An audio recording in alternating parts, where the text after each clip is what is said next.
And good morning, and welcome to the first BoCC meeting of the year. It is January 7th, 2020. Happy New Year to everybody. And we'll start with introductions. I'm John Hutchings, the chair of the board, and to my right is... Ty Menser. Gary Edwards. Robin Kurtz. Robin Campbell. Ramiro Chavez. Lavanita Bolmar. Thomas Cooper. And supporting... Katie Johnson. Megan Porter. Thank you very much. We're going to go through the agenda. We'll start with the homeless strategies and then get into the BoCC meeting agenda. So please, Katie Mero, please come on up and update us on the homeless strategies. All right. Welcome. Good morning. Good morning. I'm Keely Marino with Public Health and Social Services. Glad to be back in front of you all. I just have a brief list I'll run down because I know we have a full day of the agenda setting today. So we're continuing to meet I'm continuing, and Thomas Webster, our program manager, are continuing to meet on a weekly basis with key City of Olympia staff to make sure that we're coordinating our efforts for homeless response. They have been hiring, they've just hired 2 new people for the homeless response efforts, which is fantastic. I've been meeting with them. I sat on the interview panel for one of the positions, and so just continuing to work really closely with them on all of their efforts. The Regional Housing Council had a 4-hour retreat in December. It was facilitated by Mark Daly from the Thurston Regional Planning Commission, and we just did a deeper dive into the purpose of the RHC. We came up with a vision. We came up with a pretty good draft of the mission. We talked about areas of focus that the group would like to focus on, and we're still kind of in the realm of deciding how it relates to other kind of governance bodies within the homeless crisis response system. So that's ongoing. The Hazardous Weather Task Force has been meeting on a regular basis. We're aware that upcoming on the 13th through the 16th, it looks like there's some continuing snow showers or flurries with low temperatures below freezing, below 30 degrees, starting on Monday and going through Wednesday. So we're prepping the Hazardous Weather Task Force to be prepared for a potential hazardous weather event. Last year we called it Code Blue. This year we're calling it a hazardous weather event because it makes a little bit more sense, a little clearer to the public what it is. So we're making sure that we're set up for that should we declare a hazardous weather event. We are currently also investigating ways that Thurston County can support the efforts that City of Olympia has been tasked with to mitigate negative impacts, environmental impacts at the encampment known as the Jungle. So we're working towards that. I've also been attending the First Christian Church's weekly meetings with the residents of 4th Avenue Bridge. They've been working on self-governance documents and just working together to foster that relationship between the concerned clergy of Olympia and the 4th Avenue Bridge residents. And that's about it. Oh, wait. I was invited to go to the media availability for Governor Jay Inslee's supplemental budget announcement. So I was able to stand there awkwardly with many elected officials from across the state, everybody pointing at me from the media going, who is that exactly? But it was a really excellent opportunity to be invited to stand there with Governor Inslee as he put forth his recommendations for the supplemental budget. I saw the pictures. Good job. Thank you. Yeah, very nice. Good for you. Thank you. I have questions, but any questions? 3, 4th Avenue Bridge. Yes. Can you talk a little bit? I mean, when we did a tour, I guess it wasn't you, were you with us? And Yes. earlier this year, they had plans to clear it, and I don't know, that situation's evolved because it's, there's still people under there. So they were worried about the structure of the bridge, and they were working with the camp, the lead person in the camp, and they were gonna, so what's the city's plan for that camp? Well, as of September 11th, the City Council had a motion to not remove the folks under the bridge unless they have an equitable place to be moved to. That was a motion that was passed on September 11th of this past year, 2019. That's when First Christian Church stepped forward with the concerned clergy of Olympia to work on self-governance with those residents to get them ready for a move wherever that might be to. City of Olympia has been considering a place that they could move them to, but right now it's unclear where exactly they'll be moving. And I know that there's some, the residents are aware that there will be, they must clear under the bridge because it's violating the treaty rights with, I believe, those Squaxin Island tribe. Second question, the Jungle, has there been any more problems in terms of massive smoke or all the stuff that caused the dust up with intercity transit? I am not aware of any. I know that the city of Olympia covered those burn pits, so those burn pits no longer exist. We contributed dumpsters, as I understood. We are from moving, there. that's what we're working on right now, just working out the details with the property owners, city of Olympia, on exactly where those might live. Yeah. Third question and final was I heard something over the holiday or in December about the governor, some emergency money to deal with. What does that mean for us, if anything? What that means is the governor has budgeted or put forward a supplemental budget for $300 million extra out of the rainy day fund to go towards homeless response, various ways of addressing homeless response, the youth, Office of Homeless Youth and other homeless efforts. But it is a proposed budget. It will require a 2/3 majority vote in both the House and the Senate to pass in order to access those rainy day funds. So it's a proposal at this It's a point? proposal. Okay, thanks. Sounds like that might be a battle, Might be a battle. yeah. Yeah. Yes, sir. Could you elaborate a little bit on the self-governance topic? you mentioned? Absolutely. So it's really actually been a fascinating process to be mostly an observer at. So the concerned clergy has worked with the residents under the bridge to come up with their own governance structure, which includes elected officers within the group, president, vice president, security, secretary, and treasurer. Came up with their own disciplinary actions, came up with their own visitor plan, came up with their own hours of operation. So that was the task of the concerned clergy with the residents under the bridge. And that is within those folks, within that group where those folks are trying to help some of the homeless folks? Yes. They're the ones that are going to put this together? Well, they're hoping to. They're continuing to work through all of the nuts and bolts with the city of Olympia. So that's an ongoing conversation. Okay, thank you.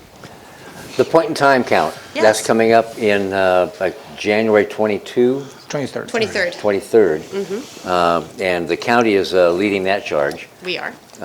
And in fact, you're leading that charge, aren't you? Well, You I and am, Tom? I would be, it would behoove me to point out that our contractor, Faith Adicott, who this county has contracted with to coordinate the effort, has been doing the majority of the work. But yes, we're taking the lead. Okay. And I'll be presenting on that today at the Board of Health.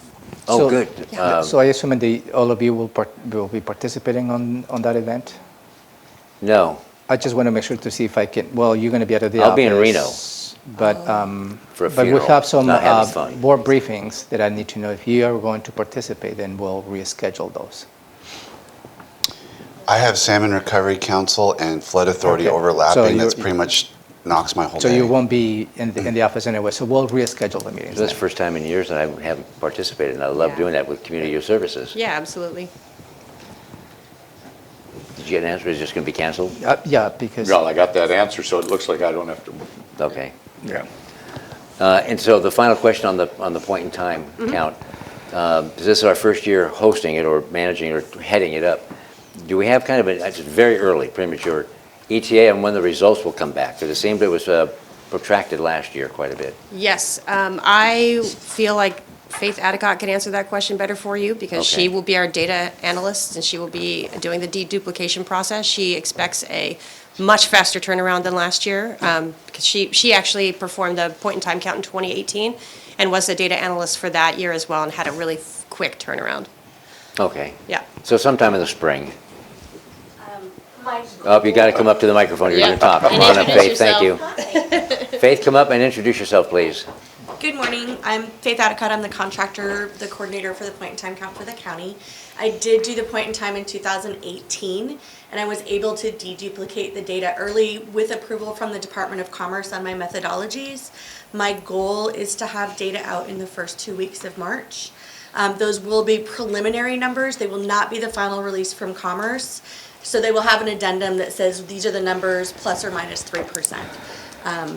Those are still good for release, and Commerce does approve that process. So once we get all of the data entered into HMIS, do a deduplication process with all of the service providers within the county, and then get approval from Commerce, those will be released. But yes, I think they didn't come out till July. In Right. this last year, we will be significantly earlier than that. Yippee, thank you for that. Yay. And The methodology, is that public information? The methodology, yeah, is public information, yeah. That'd be nice. It will be included in the report as well. Okay. So the basic process is to, once everyone is entered into the point in time in the homeless management information system, I will then hand deduplicate by going to each emergency service and transitional provider and checking that everyone who's registered with them on the night of the point in time count is not also included in the PIT folder. If they're in the PIT program as well as another program, then we take them out of the PIT, and that's how we make sure that we're not counting people twice. As well, there will be some people who are consent refused, meaning that they have done the survey data, right, they've answered the questions, but they have not given their name. There is an algorithm that the Department of Commerce has that'll drop a certain number of those people, assuming standard metrics for duplication on people who aren't identified. I actually have a meeting today with the Department of Commerce to look at those numbers and what that process looks like. Wonderful. I have an outside agency looking to see what the methodology is, because since there was a substantial increase from 2018 to 2019 with the number of folks reporting homelessness and such.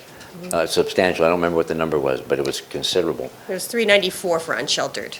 800 total, 394 for unsheltered. And I don't know how that's 18 and 19? That was 2019, and then 2018 was 834, I believe that we were 324 unsheltered. There was a change in the unsheltered to sheltered ratio, in part because of the closing of the Salvation Army shelter during Right. the 18-19 years. So Okay, so the questions were, why was there such a substantial increase? Was it because of what's the methodology for it? How are the questions being asked? Were there more volunteers beating the bushes? A ton of different variables that came into it. So as long as it's out there and people have access to it, that's great. Yep. Great, thank you. Absolutely. Thank you, Faith. Thank Anything else? No, sir. No. All right, No. thank Well, you. Thank you, Keely. Thank you, Kelly. Now we're going to get into the Board of County Commissioners draft agenda to this afternoon, December 7th. And we'll start the meeting at 2 and begin the Pledge of Allegiance to be led by Commissioner Menser, and then allegedly approve the agenda and the board meeting minutes. Agenda for today and the board meeting minutes from December 10. And then we'll start with presentations. And the first one is 2020 election of officers of the board. Yeah, thank you, Commissioners, and Happy New Year. One of the first items that the board needs to take action on is confirming the assignments for your 2020 boards and commissions. So the first item is for the board to confirm that Commissioner Hutchins will be the chair, Commissioner Menser will be the vice chair of the 2020 Board of County Commissioners. Also to confirm that Commissioner Menser will be the chair and Commissioner Hutchins will be the vice chair of the 2020 Board of Health. And also confirming that Commissioner Edwards will be the president and Commissioner Menser will be the vice president of the 2020 Transportation Benefit District. Also on the next item. Is there any questions or comments I'm sorry. regarding that? Nope. Okay. Also on the next item is just to confirm again the assignments that you have for the outside boards and commissions that you participate in. And that attachment is included on the documents and in the agenda. Okay. And we're all sorted out on those. All right, and then the proclamation for National Law Enforcement Appreciation Day.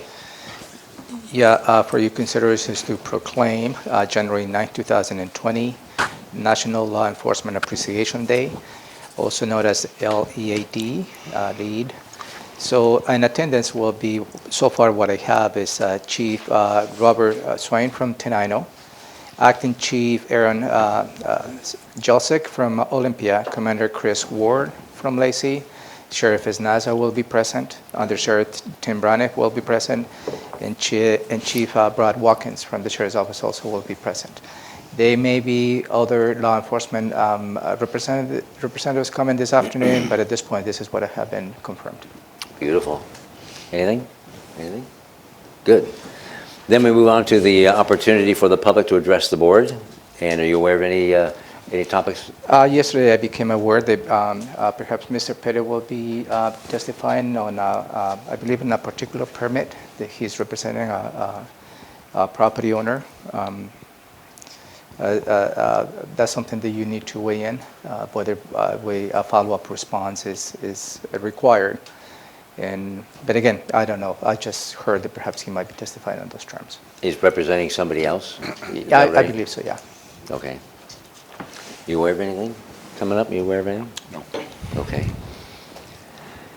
And then the county manager's update. I don't have any updates for you this time around. All right. And then consent items, A, B, and C. And the first one is a CPED, Community Planning and Economic Development Professional Services Contract with the Yeah. Salmon Enhancement Group. You reviewed this item a couple of occasions, Commissioner. So Thurston County was awarded a grant from the Department of Ecology through the National Estuary Program, NEP, to develop an incentive program to motivate voluntary restoration of riparian areas and private property. The professional services contract with the South Puget Sound Salmon Enhancement Group is for the amount of $11,000. Although the dollar amount is not necessarily for your, is within the purview of the director. However, the request is for you to bid the requirements, also known as going with a sole source, and that is a requirement based on a procurement policy. Also, the procurement policy requires any sole source, before it goes to the board's attention, should be checked by the prosecuting attorneys as well as the internal auditor, and both have agreed this meets the requirements of a sole source. All right. Any questions, comments on that? Nope. Nope. All right. B, Public Health Social Services, the Big Brothers Big Sisters of Southwest Washington Mentoring Services Contract, sole source contract. Similar to the previous item, the Community Prevention Wellness Initiative, CPWI, provides funding to Thurston County for Washington State Health Care Authority each biennium to provide youth substance use prevention in 2 sites in Thurston County. In this case, this particular grant is for provide services in Tenino, Bucota area, as well as in the Tumwater school districts. The Big Brothers Big Sisters are the ones who are going to be providing those services to those school districts. The Tumwater School District has already awarded this part of the grant to Big Brothers Big Sisters. And again, for your consideration is to waive the bidding requirements and go with a sole source with the Big Brothers Big Sisters. And the contract is for $15,000. Anything? No, sir. All right. C, the financial services, the voucher list. I've gone through it. Did you have any questions? My seatmates, okay with the voucher list? No, yep. Okay. Agenda item number 4, we're getting into the department items. The first one is information technology contract. Thank you, Commissioners, for your consideration is to approve getting into a contract with the Technology Incorporated JTI, which is provides the services for e-prosecutor and e-defender. Back in 2000, in July 18, we issued a request for proposals, and we received 5 proposals, which in August 2019 went through the process of reviewing those. The IT department, as well as the representatives from the Office of Public Defense and the Prosecutor's Office, they review all the submittals, all the 5 vendors, and they concluded that perhaps the best suited outfit will be to award the contract to Journal Technology Incorporated. As a little bit of a history, the case management system, each office has different case management systems, and this really has been a great effort to look and have a single case management system that works for both offices. There is some data that can probably benefit from having a single system, but also the system provides a firewall between the 2 offices, as they should. The proposal before you is to award the contract for $420,600 annual cost and $240,000 on an annual basis for the next 5 years for a total of $1,518,660. The funding is coming from the IT Large Allocation Replacement Fund, which is the Board of County Commissioners approved that and established back in 2016. Commissioner Edwards had additional questions related to the split between what is the general fund and other funds that perhaps can participate on that. We look into that, it becomes a little difficult to get, and Dennis can probably give you that additional information. Robin also, she's well knowledgeable on the how the distribution and the direct cost is allocated between offices and departments. We had a brief conversation yesterday when you reviewed this item, and although it is based on the services that any particular office and department provides to the others as to how that is the indirect costs are distributed. And Commissioner Edwards outlined the 2-year lag that we go through. Every single allocation that we go through has to be based on the historical data. In some instances, I believe in 2017, it was a reduction based on the historical data, and I believe currently is being maintained. We're going to be reviewing those cost allocations this year before the 2021-22 biennial budget, in which you will have a more robust opportunity to see how the cost allocations will be distributed, part of the upcoming budget. So Dennis is here to elaborate that, and also Robin is here to answer any questions. Unfortunately, at this point, I really don't have an actual split for you to address your question. If we're talking about, could we allocate the costs of this particular system, then the answer is no.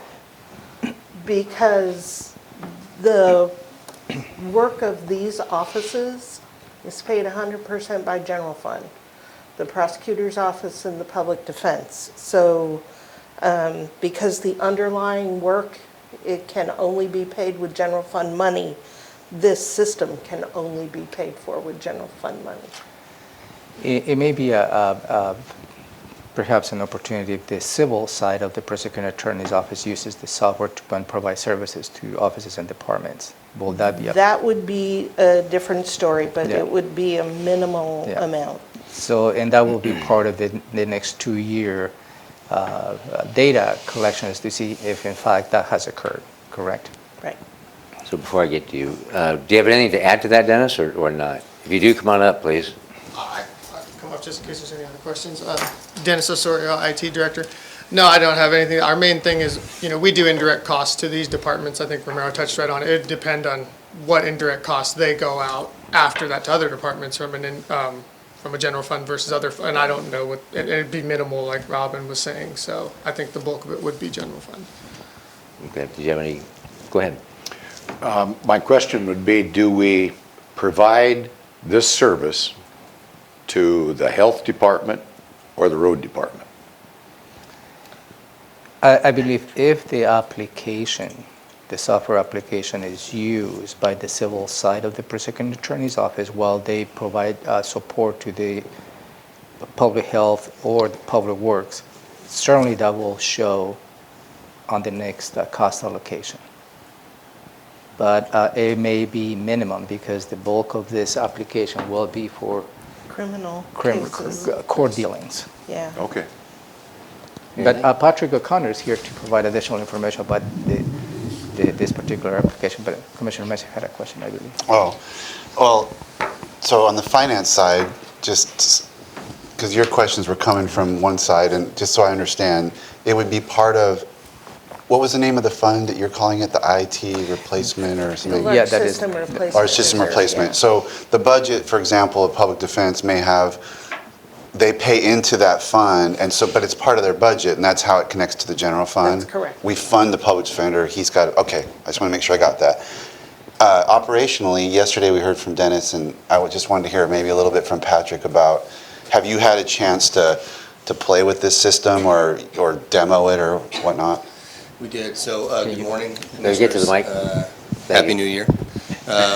So, as the county manager indicated, we went out to RFP for this replacement system back in July of 2018. However, the work predated that by several months. So, this has been a 2+ year endeavor collaboratively with public defense and the prosecuting attorney's office.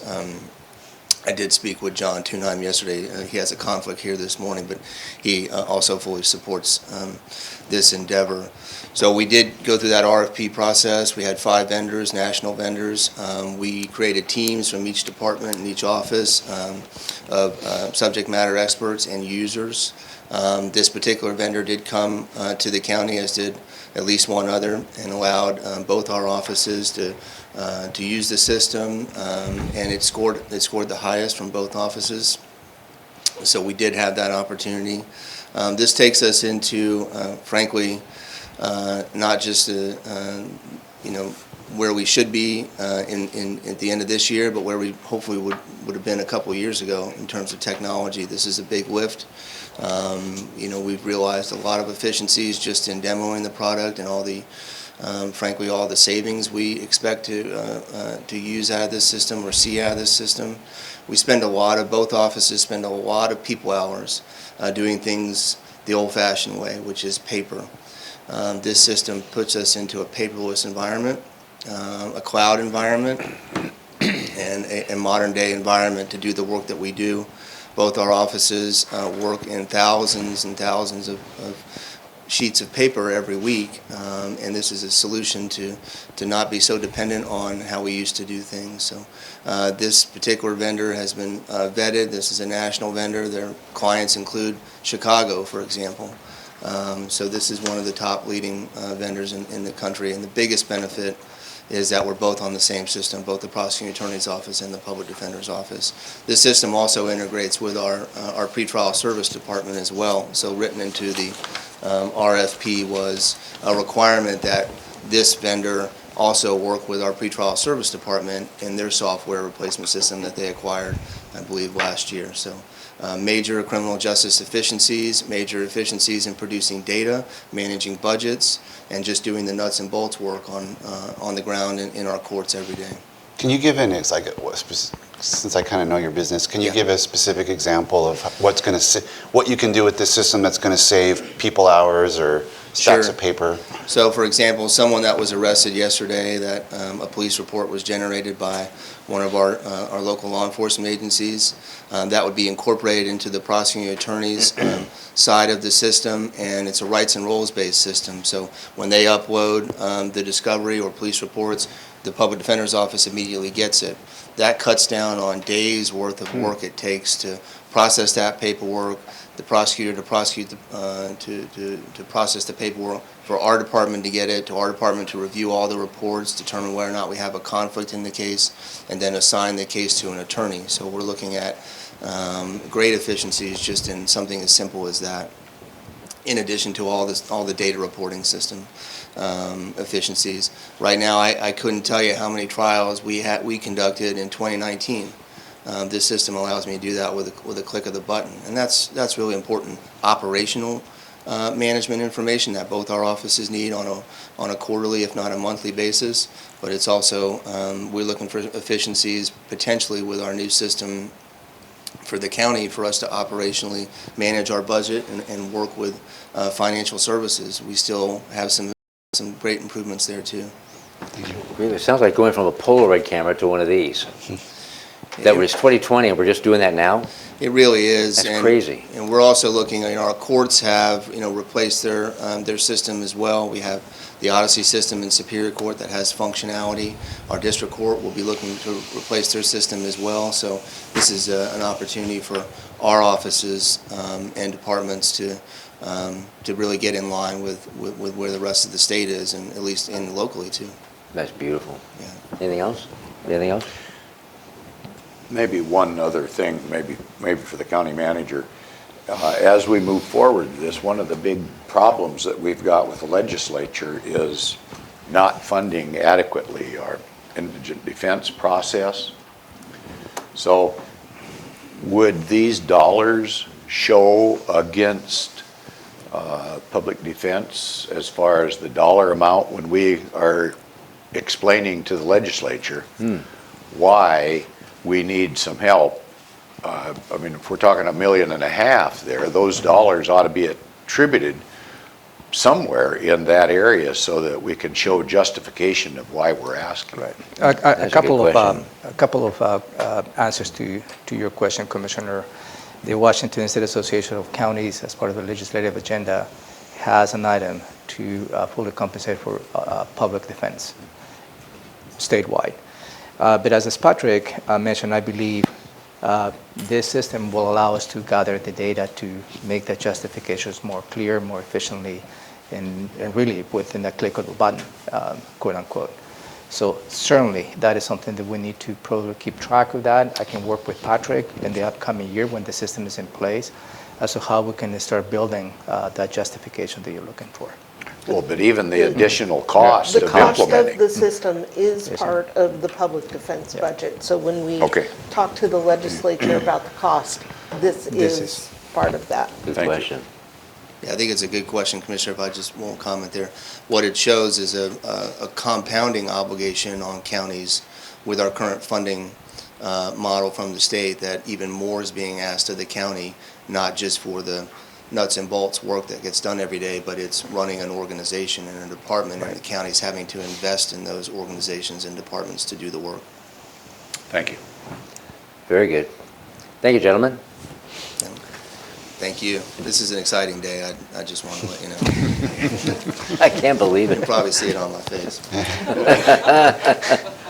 This is your happy Good face, job. right?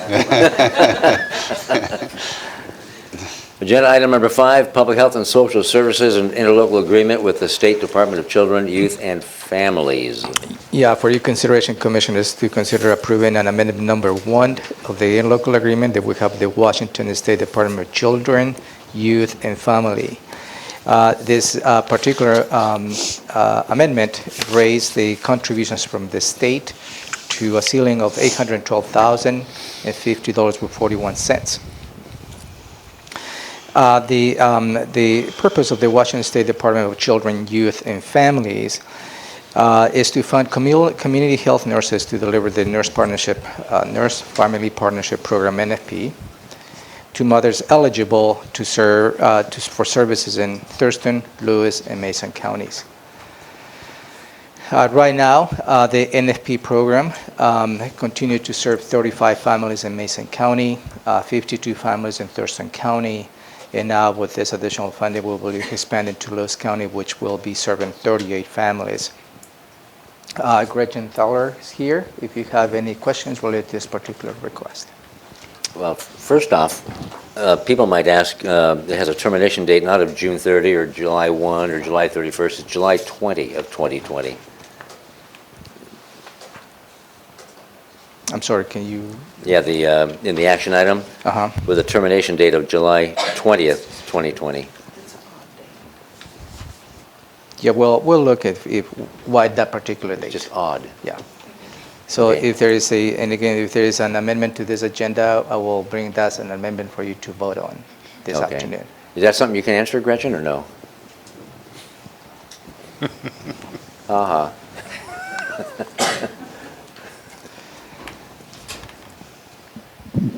Sorry, that was a long way to say, no, I will. Start with telling us who you are before you say no. Sorry.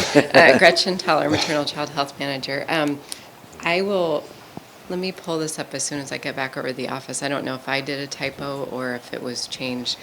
Typically, it ends at the end of June, but with the contract we just had approved in November, you'll see it was for July 31st. They're trying to give another month just to make sure that, because we're still doing reports and things like that. So I'm not sure where the 20th came in. That may have been a typo on my part that I didn't catch, but So I'm just figuring it's probably a gap of some sort. I see some signs from Shelley, so I think it's July 31st. It's July 31? yes. Okay.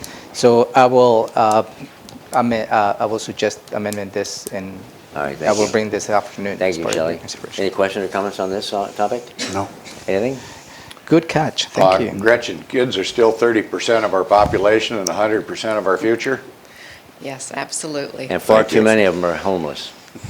Yeah. We need to work on it. Thank you, Gretchen. Yeah, thank you. That takes us to agenda item number 6, Public Works. Quitclaim deed transferring.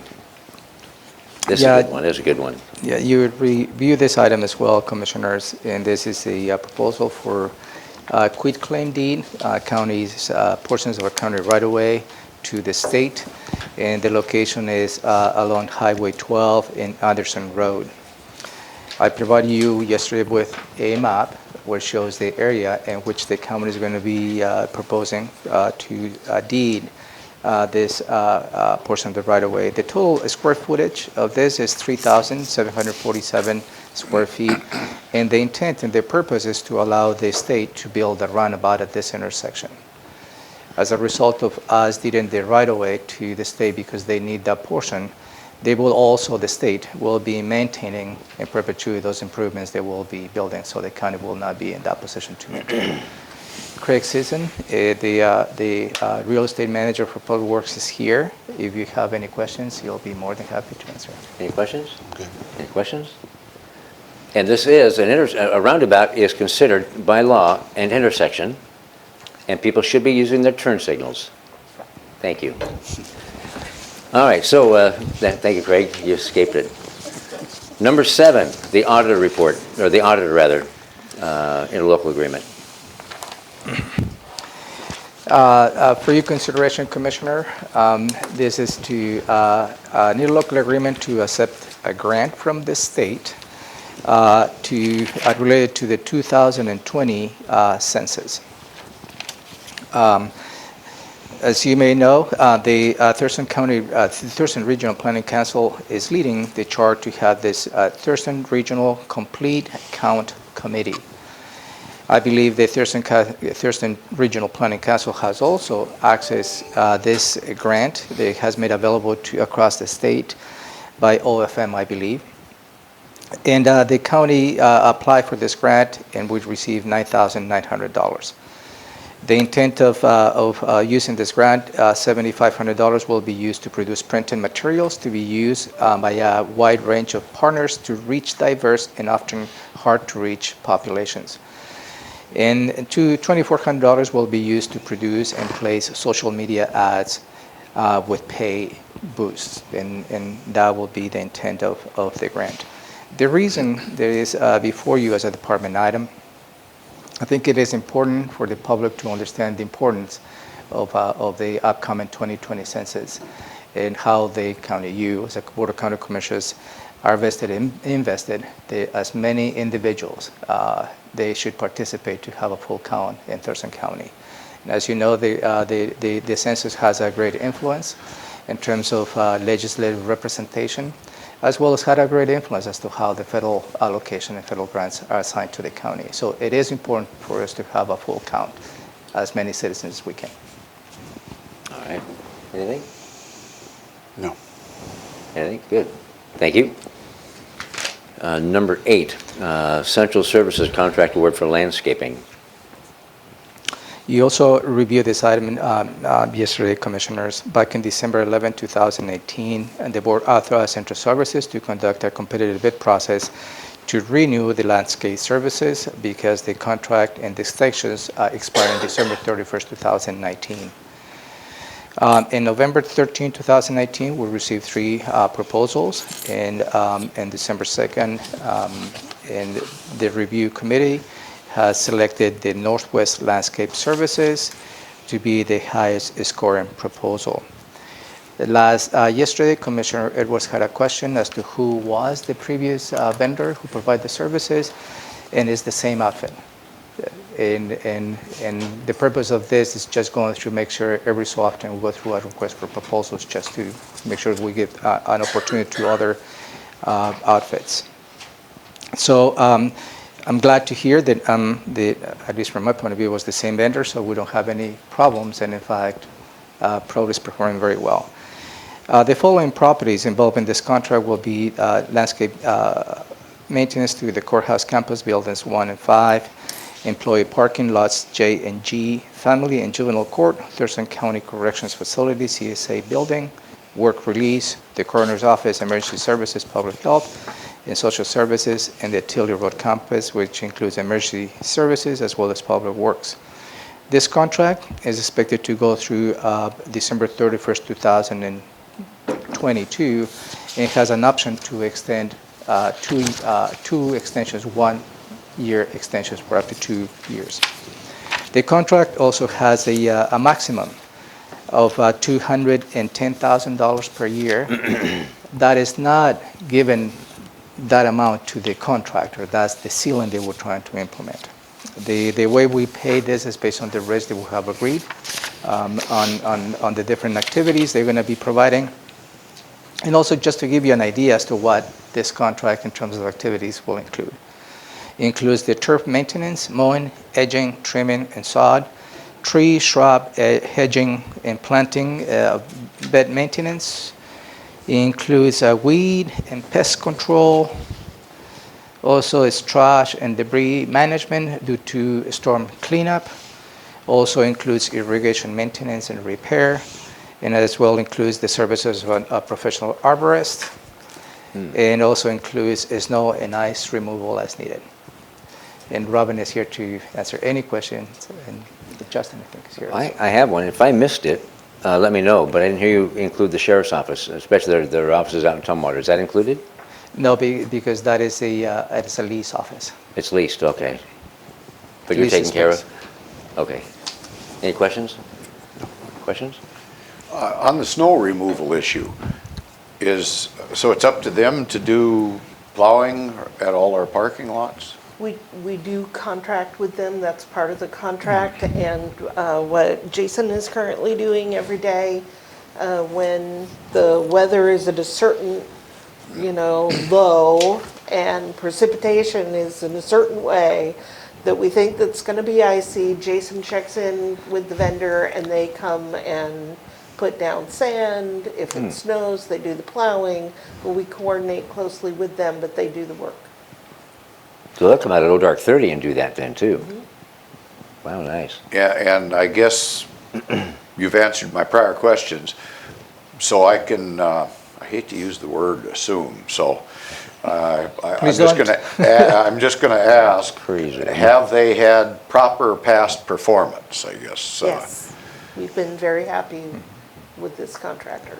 And so this contract is gonna be for 3 years, and if they continue that performance, then we do have an option for extending it for 2 more years. Right. Yes. But also, this proposed contract is have a clause to terminate the contract due to Should they not should they meet not their perform. requirement? Sure, With okay. 30-day notice. Yeah, before the 3-year contract. So there's all the options. to do Okay, that. so I'm kind of looking at Justin to see if I'm getting everything's going good there. Okay. All right. Agenda item number 9, community planning and economic development, setting a public hearing. Mentioned to the board yesterday that this is a request for you to consider setting a public hearing for February 4th, 2023 in the afternoon, for you to consider taking public testimony to propose changes to Title 18, of the Thurston County Code Amendment that is related to preliminary plat extensions. Early December, the board took an action to set a public hearing for today in the afternoon. However, we missed sending the official notice to the Olympian, so we couldn't hold a public hearing this afternoon. This is for your consideration to reset the public hearing for February 4th. Okay, and we have Ian Lefcourt here, associate planner, if we have any questions. Do you have any questions or comments about this? Nope. Do you, Gary? I guess not that, I thought I saw something in the paper, in the Olympian, about that being, going to take place today. It So was we- still in the paper though, wasn't it? So we, last week, we received that. I think the Nisqually Valley News Valley also News. stated that. So we sent a news release last week stating that this is being canceled. Also, we posted on our website just to make sure that everybody has a notice that this public hearing has been canceled. So if the Olympic has posted, perhaps it's taken something from a previous news release, but we sent a news release canceling the public hearing last week to all the outfits.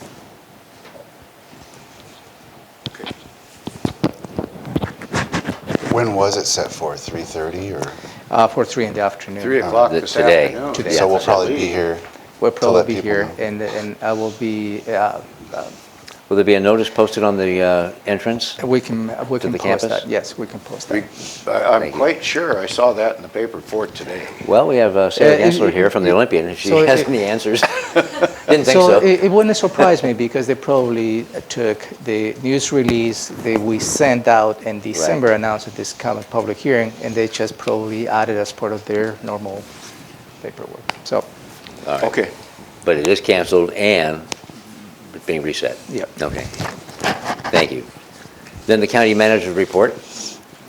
At the end, then we report on our stuff, and then we adjourn that meeting. And it's 9:45. We're going to continue on with reviewing the agenda for the Board of County Commissioners meeting for next Tuesday, January 14. And we'll call the meeting to order at 2 o'clock. And the Pledge of Allegiance to be led by Commissioner Edwards. And then approval of the agenda and approval of the board meeting minutes from today. And then we have a proclamation that day for Reverend Dr. Martin Luther King Jr. yeah, for your consideration, Commissioners, for you to consider passing a proclamation in observance of the federal holiday commemorating Martin Luther King Jr. Day. And I think this is a little bit incomplete. The intent of this action is the Board of County Commissioners to proclaim January 20, 2020 as Reverend Dr. Martin Luther King Day in Thurston County. So we'll add that as part of that. Okay. And I will work with La Bonita to see if we have somebody from the community to come and accept this proclamation. Thank you. Questions or comments, Gary? No, sir. Aye. Have we had this one in the past? believe so. We just had a conversation yesterday. We used to have it maybe years ago, but in the last 2-3 years we haven't. So that's what I bring this for your consideration. All right, thank you. And then the opportunity for the public to address the board. We'll get to that next week then. Yep. And county manager's update if there's any. And then at this point, we have consent items A through H. The first one's a treasurer property, sale of a tax title property. Yeah, for your consideration, Commissioners, this is a request from the county treasurer. Give you a map, and I'll give you the details.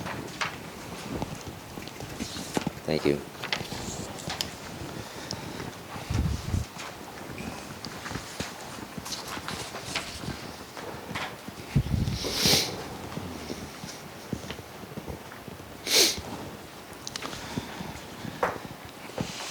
So on the RCW 3635-120, 3635-130, 3635 and 150, also the county code allows for the county treasurer to surplus tax title property. And tax title property, how it comes to the county is when property owners are delinquent on their property taxes, and as a result, the county holds in custody. The county does not own those tax title properties. We just hold in custody. So there's a couple of steps. The county treasurer goes through the process. First, they will go through a foreclosure auction and determines anybody can probably have an interest on this particular property. They have gone through that process. They have not received any action. So this request is for you to authorize the treasurer to get into a private negotiation to surplus this property. This property, as you have it in the map, is located on the LBA Park area of Olympia. The size of this property is 0.24 acres. So is the cross street with Amherst, is it going to be Morse Merriman, or is it 18th? No, it's nothing. It's the dead end. Just a dead end. That's one of the difficulty Amherst, with this okay. property. It doesn't have access to a roadway. Oh, So it is 0.24 acres. So you can see, I don't know if you see in the map, but it's a shadow. It's encumbered by wetlands. And so that has been difficult. So it is a private property owner who wants to own this property. The cost of this will be it will be $500, as well as with additional fee, for a total cost of $763.50. Do you have any questions? I do. Go ahead. On a property like this, where it's not going to be usable, mainly because of our critical areas ordinance, I suppose, and Olympia's, is this inside the city of Olympia? Yeah. Could this property be utilized as mitigation property?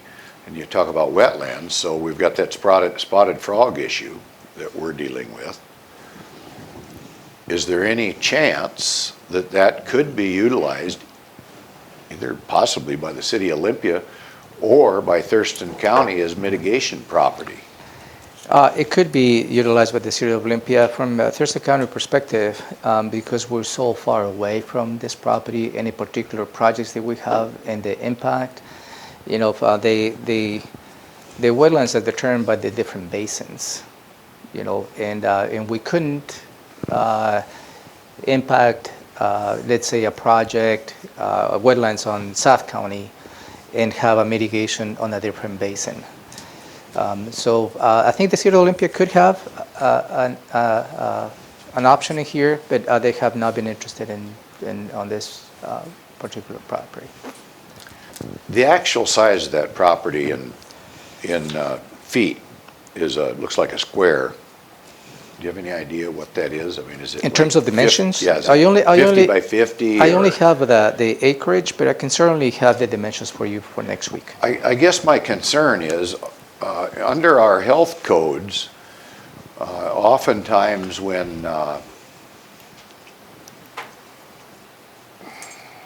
septic drain field footage is required, a lot of times they allow for off-site properties. Does not have to be in even close proximity to mitigate that set aside. So that's kind of where I'm coming from here.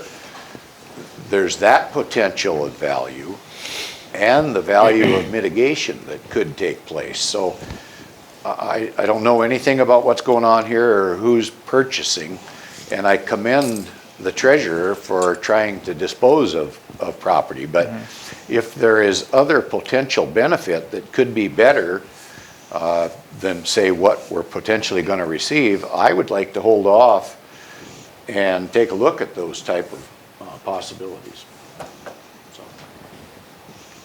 So I understand what you're saying, but I probably seek additional clarification as to what type of work staff needs to do to address your concerns or your questions. Well, I'd like to know, for an example, if it's swamp ground and it can't be utilized, it very well might be able to be utilized by a developer as mitigation property.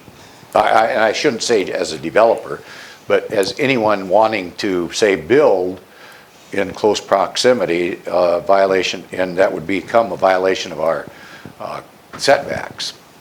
Oftentimes, you can use mitigation as extenuating adjustment. So I don't know that we need to do something right now, but I think we at least have to, for the benefit of the taxpayers, we should always get the highest and best use price when we sell something like this. And I'm not saying this isn't. This is just brand new, and I don't know if that was figured into the equation. Reading the description, it has been determined that it's not buildable. I know that. And that is probably the only information that I can provide at this time. That would to provide you. value.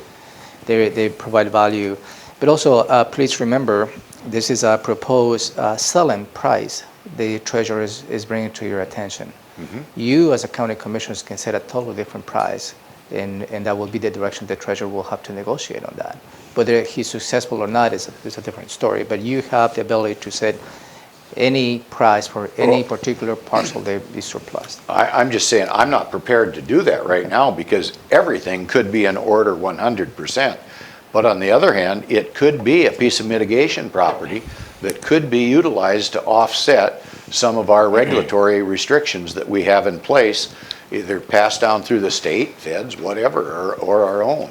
And I just think it behooves us to make sure we do proper review, that's all. So But wouldn't I'm that- just not in a hurry to do it. Would that be up to the purchaser, though, as to what he or she wants to do with that property? That's a possibility, but it's also a potential additional revenue source for us, for the county, which in fact It- it- benefits the taxpayers. If a purchaser wanted to sell us rights to that property, right? Mitigate his, No, I'm saying, why dispose of it immediately without knowing these facts, that's all. That's all I'm asking. But we don't own it. We don't want it. no. So whoever's, We hold in custody as a tax title. Yeah, but somebody's gonna own this after we put it up for sale for that unknown person, whomever it is. Yeah, it goes Because if back they to quit paying taxes on it 20 years ago, there's a tax bill. Yeah, so Against yeah, it. it goes back to the tax rolls. And if we sell it for an excessive amount, they'll get that actual piece of profit, if you will, after all the costs incurred by the county. I'm just saying, why be in a hurry about doing this? Just a question. It looks like it's got potential for something else. I can tell you, down in Rochester, we had something similar to this. This had to do with a septic, the square footage on a septic system. Our own health department said if you provide another property elsewhere as mitigation, then you can do your project. Well, I was just talking to people yesterday about this same thing, and I think there's a potential there that this could have more value than $700. That's all I'm saying. So who might be able to answer that for us? The treasurer or the assessor? Or is it still just very speculative? I'm trying to see who could be the right person without spending too much money in determining what type of mitigation we should Right. be. Right. Because we can spend a lot of, Is there a Staff- time element on this that we? But no, somebody may this say, is- I'll give you $1 million for that piece of property and decide not to do anything with it. And we have no control of that because Well, we don't that'd own be it. great. If we got $1 million, Because we don't- that's exactly what I want to do, But we can't instead of $700. Yeah, but we don't know what, we can't orchestrate, I wouldn't think a deal with some, we'll sell it, because we're not selling it. I mean, we're the custodians, but we don't own it. But have a conditional sale. Yeah, Well, I want to do everything that I can to benefit the taxpayers in Thurston County. and you're thinking the market value might be higher than Yes. this That's because That's of exactly what I'm, possible mitigation for somebody else? Yep. Okay. I'm just saying, why be in a hurry? no, I'm I not. don't think there's a time element on here. I'm not here to. Let's ask the question of a few folks to see. Yeah, I'm not suggesting that you need to take an action on this next week. I mean, you can delay this to some other Just give us time. some, Can you find out then who? What I'm struggling is how much staff time we're going to be spending on this to determine what type of level of mitigation this property could have on any projects that we may have In the vicinity. versus the value added on additional increase on selling the property. And that would be the. I'm just trying to strike question for that the balance assessor, on that. I would think. The assessor can answer that. What kind of staff time, or the treasurer, what kind of staff Well, time would it take? the assessor, and they don't have the technical expertise to determine what projects do we have in the queue. They may have a wetland impact, and how this property could be used as a potential mitigation. So they don't have that technical expertise. So I need to be looking either public health or public works to look on that. And but again, we're going to be striking the balance and spending a lot of staff time, For which is $700. time and money, versus the value added to this. And I'm not saying, I'm not just trying to struggle in my mind as to what would be the right balance to answer your question. why be in a hurry about it? Maybe somebody will No. even see this on No, on I'm our not, I'm not TV. suggesting you to take an action, no.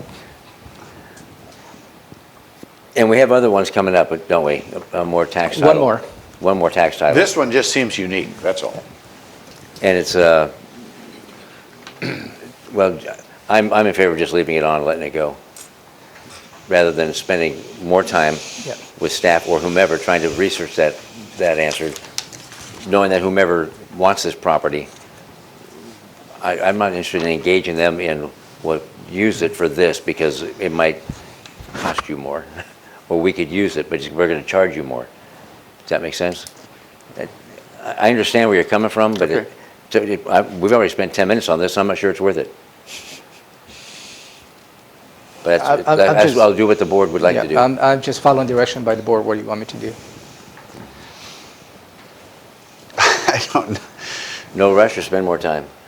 I think the request is to delay this item to a later date. It is. And Until, We have a chance to at least take a look at it.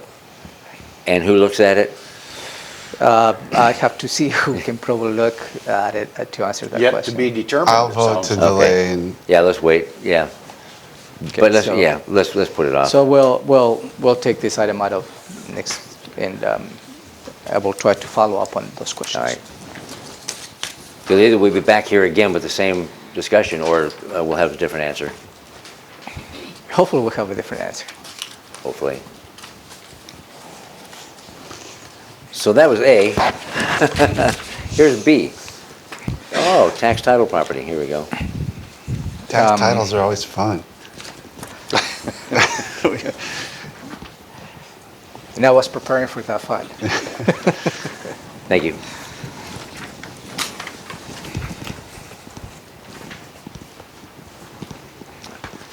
Thomas and Giles.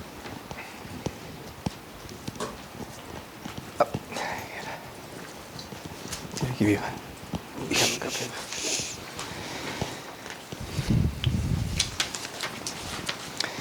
So this particular property is located on in the area of Cooper Point. As you can see, is a sliver of property between two properties. This is a 0.02 acres. And the proposal will be to authorize the treasurer to engage in a private negotiation to sell this property for a total of $413. Wait a minute. Any questions? I don't have any questions on this property. Okay, anything? Oh, no. No. We're done with that one. All right, Dak, move on. Letter C, treasurer, resolution reclassifying a position. Yeah, this is also a request from the treasurer's office, which also Human Resources has been part of this request. They have gone through the SCOTIC and determined that the existing position of accounting assistant 2 needs to be reclassified to accounting assistant 3. And this is related to the higher level of support the treasurer's office needs to conduct his business. This proposal changed the salary from $4,768 a month to $5,257 a month. That will be an increase of $489 a month, or 10%. And the treasurer is in the position to absorb this change within his current budget allocation. No additional budget request is needed. Okay. Anything? Anything? Good, okay. D, public health and social services, establishing positions.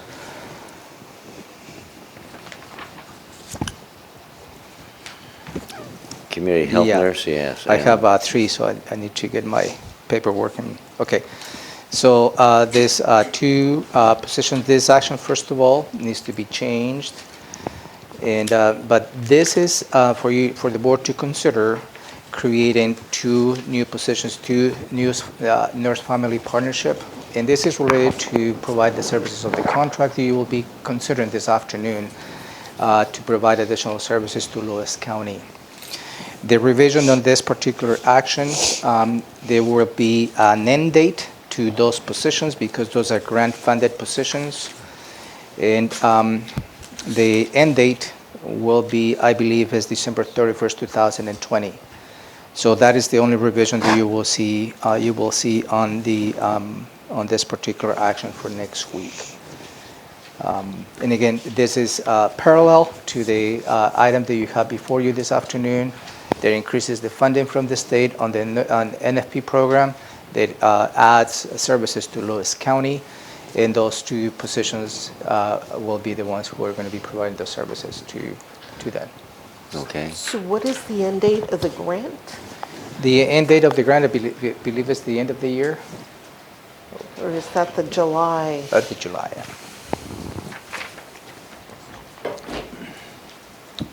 Good morning, Jelly Good morning. Slaughter, Director of Thurston County Public Health and Social Services.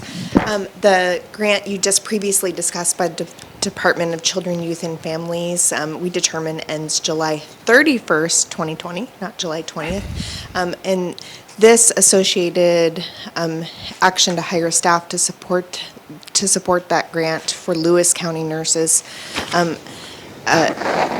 amended the resolution yesterday to extend through the end of the calendar year because it is a grant. However, I think that it would be prudent to line up that with the contract date so that the staff line up with the end of the contract. Right, because the question becomes, should the grant actually end, how do you pay for those additional months? That is correct. Right. And this particular action would, needs to be amended to reflect that. Good catch, Robin. Thank you. We'll make that, Okay. we will make that They change. make it difficult to hire. Yeah, and that's the concern is, at this point is we're, approving this, it's going to take us a couple of months to hire, and then it's going to be only 4 months left in this. So let's talk about that, how effective that will be. Yeah, let's chat. Because Yes, allowing for an additional, extension, you can, a temporary position of ended, you can cut that back when the time goes, but extended to the end of the year will give the flexibility a little bit more if things change. But let's touch base on that before next week. Yes, and this was a grant that we most recently received, and we're one of just a couple in the state that were selected for this, and it is intended to be a multi-year award, so we'll take that into consideration as well and get this action corrected for your consideration. So if the grant is multi-year, then let's look at that and take that into consideration when we set the end date. But I think it'd be a good idea for the three of us to get together and chat. Yes, we'll do that. So it's just a technicality, but it has nothing to do with the value of the NFPs. Yes, we do Absolutely. need those nurses for Lewis County to support this grant. Right, do you have any Kevin just questions? needs to know that we can pay for the positions. What's that? We just need to know that we have the capacity to pay. Right. Do you have anything? I just had all the same questions that you guys just went over. I mean, how are we going to hire somebody and get them trained, and why is this grant, ending in the July? Is it kind of backdated to last July, or is it a 1 year, or what's the period of time? This was one that we just recently received, and I'm not exactly sure on the timing of that, but we'll look into that to get the details. So what is the meaning of it ending in July if it's a multi-year, you say, grant? Because we have annual contracts with the state and regular that is amendments. their fiscal year, the state fiscal year. But we have a commitment that it'll be renewed? So that's what I'd like to take just Okay. a little bit of time to look into and work with Shelley and her staff. Okay. Okay. Take care of that one. And don't know if we still need you or not, Shelley, but this is the F Board of Health. for the Public Health and Social Services, removing an end date. Oh, you're saying on this side. The next item on your agenda is to create an education and outreach. Oh, okay, yeah, I'm sorry, I was combining, it's Right. D&E, for the Educational Outreach Specialist 1. Yeah, and this is also related to a grant we have received from the state, and is related to Community Prevention Wellness Initiative. And at this point, what it's going to do, this position, is to provide services to Bucota Tenino, the Health Action Team, also known as the BDAT, to work on tobacco and vaping opioids prevention education. And again, this is a grant related, is a 0.6 FTE, And the end date of this is June 30th, 2021. And I believe the grant carries over until that year as well.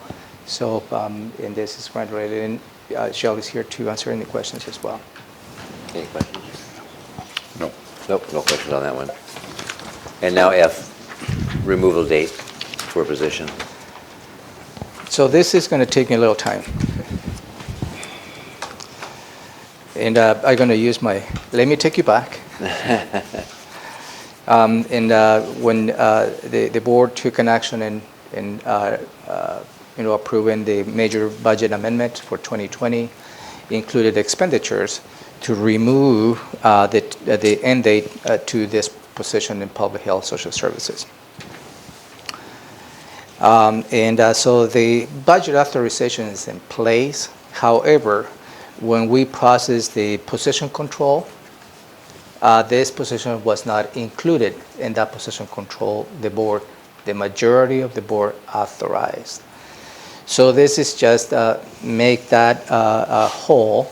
It is a budget authority. The intent of the board was to remove the end date. In this budget already allocated, this is just administrative step just to make sure we follow suit. And again, we did not include this position as part of the position control. The majority of the board approved during the 2020 budget amendment update. Any questions on that? Any questions? Any questions? I don't think so. No. No questions. G, we're back to IT again.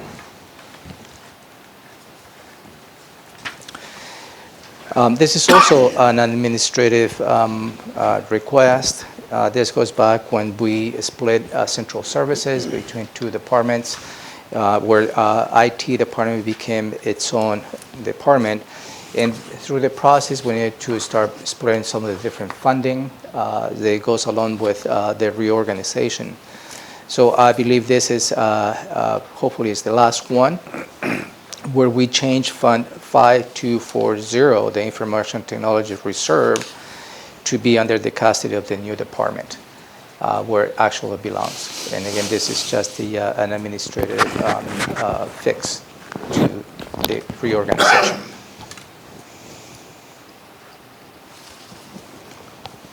Okay, anything? Anything, Gary? Okay, we're done with that one. H, the voucher list. We'll take a look at that when it comes in. Agenda item number 4, department items, community planning, economic development, the County Heritage Grant Awards.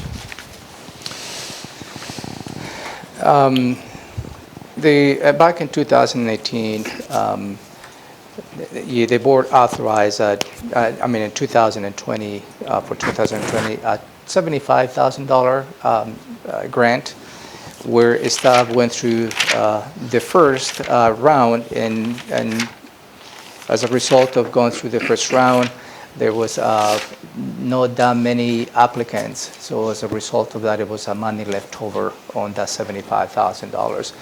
And the board authorized to go through a second round of applications. And this is I believe, the end of the journey to that. The Historic Commission reviewed all the applications, and they're recommending the board to approve all 5 applications that were excluded in the Phase 1 and 4 out of the Phase 2 call for grants. So the selected organizations for the 2020 Historic Grant will be the City of Lacey for the Lacey Museum, the Olympia Historical Society, Bigelow House Museum, Olympia Tumwater Foundation, Sandman Foundation, Window Seat Media, South Thurston County Historical Society, Northwest Plate Rights Alliance, the City of Tenino, and the City of Tumwater. And Jeremy Davis is the one who, and the staff who has managed this Historic Commission grant is here if you have any questions. Any questions? This is where we went through the matrix, and there was one, basically it was kind of a window display proposal for downtown, was the only one that basically didn't get funded. Am I remembering that correctly? Yes, sir. Jeremy Davis, Thurston County CPED. Yes, sir. That was for a window display, and that was the Olympia Arts, I believe. Yeah, Olympia Arts and Heritage Alliance. But the rest of the proposals were able to be funded? Yes, sir. Okay. Questions? A little known fact that Olympia has an active Heritage Commission, but there's no City of Olympia Museum. I have no questions. Trivia. Trivia. All right, thank you, Jeremy. Thank you.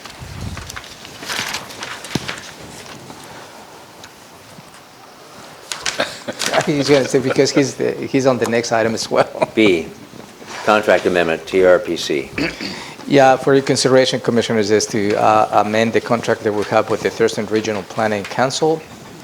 So you may recall back in 2018, we had entered into a local agreement with the TRPC to provide the clerk services for the boundary review board when we go through annexations.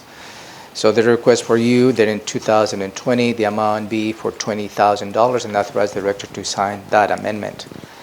I believe in 2020, we'll be receiving quite a few, 4 so far, annexation requests, which is probably going to be more than we have paid in 2019.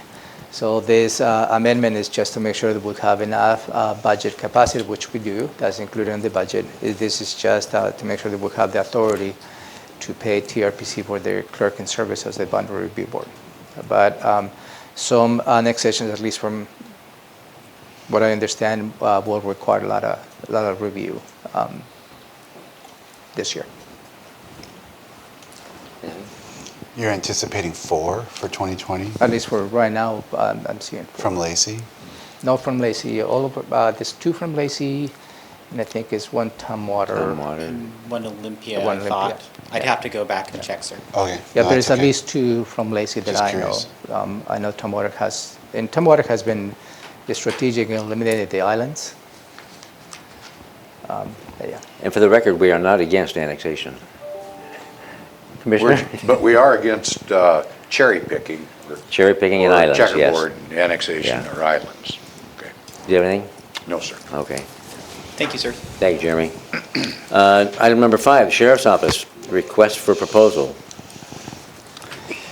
Yeah, Commissioners, for your consideration is to authorize the Sheriff's Office to go with that request for proposals for electronic commissary services in the Thurston County Corrections Facility.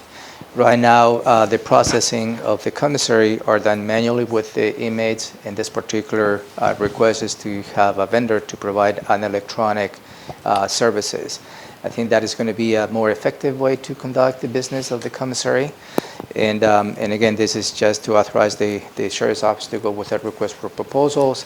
After they go through that process and they select the preferred vendor, they'll come back to the board again, give you the details and how much the contract is going to cost and so on and so forth. Okay. But I think, at least from my point of view, this is really going to be streamlined in the process as to how the commissary is managed in the corrections facility. And Under Sheriff Braniff is here if you have any questions. Do you have any questions? I don't believe I have any questions, as long as we have, this is going to be create efficiencies, lessen the workload on staff, and hopefully lower the cost of incarceration. Well stated. Yeah. Anything? No. All right, we're good, we're good. And then the county manager, we wrap it up with all of our activities, and then we're going to move into the Board of Health meeting at 3:30 next week. Let's go through the Board of Health, get that done, then we'll take a break. And I'm going to turn this over to Ty. Let him do this. The chair of the VOH.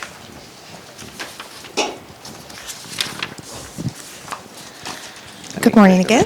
Good morning, Lydia, Shelley. Okay, Tuesday, January 14th, Board of Health agenda. Call the meeting to order. Presentations and proclamations. Is there any? Oh yeah, okay, that's just a summary. Looks like we have 2020 election of officers for the Board of Health. which will just affirm our decisions on that. Everybody good with that? Yep. Moving to page 2, appoint Board of Health Administrative Officer. Excuse me. Yes, so this is an annual action that you take also when you appoint the Chair of Board of Health, and that's according to RCW 7005040, appointing me as the Administrative Officer for the Board of Health for the year. And I can go into a little more detail for the public and read that when we get to that item next week. Questions on that? No, sir. No, I'm guessing 5 minutes is allotted because that's how long the action item is. Okay, I'll be straightforward. And then we'll have a proclamation for Blood Donor Month. Yes, so January is Blood Donor Month, and Blood Donor Month highlights the important contributions of blood donors with the goal of increasing blood and platelet donations during a time when it's really difficult to get blood donations due to things like illnesses and increased accidents during the winter season. And we will have 3 guests from Bloodworks Northwest to accept this proclamation and share a little bit more about what they do. James Moore, Brandy Green, and Jennifer McCoy will be here. And just another note that the Bloodworks Northwest blood drive van will be at Lily Road tomorrow from 1:30 to 4 for anyone who may be interested in donating blood, and they will also have a day when they are here as well. Could you repeat the names of the folks that will be attending? Yes, and I can also provide that for you on the script for next week. James Moore, Brandy Green, and Jennifer McCoy, all from Bloodworks Northwest. Okay. We'll move to public comment, if there is any. I'm not aware of any. 3 minutes per citizen. Number 4 on the agenda is Health Officer's Report. So I will provide a report on behalf of our backup health officers that we have currently covering while we are recruiting for a new health officer, followed by my report, and I'll report on our department activities and successes and share some information around some important things that have been happening. And I'm noticing that those items used to be at the end, and we've moved them forward. Is that the intent? is that conscious? I noticed that the order changed.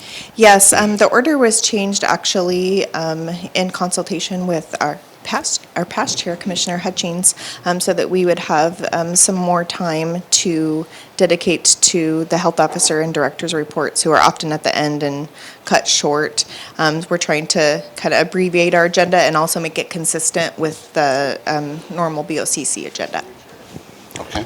So you can have that conversation with Shelley too, but it just seemed we were constantly abbreviating because it'd be getting late in the day and Or public hearings or... cut short. And that's good information to get out. It wasn't getting out. Yeah, no problem. I just want to make sure that was, Okay. intentional. Department items then. We have, the first item is homeless presentation on point in time count, which we heard a preview of this morning. Yes, and Keely's here if you have any other questions about that. And that'll just be kind of just an informational overview? Yes. No motion, information only. Okay. Anything on that? Nope. Okay. Next department item, 2020 legislative priorities for public health and social services. Yes, so Art Starry is our legislative representative at Public Health and Social Services, and he is co-chair of the WSALFO Legislative Committee. That's a Washington State Association of Local Public Health Officials. And at our department, we are members of several different associations, of which promote our public health and social services mission, and that includes not only WSALFO, which is an affiliate of WASAC, the Washington State Association of Counties, as well as the Association of County Human Services.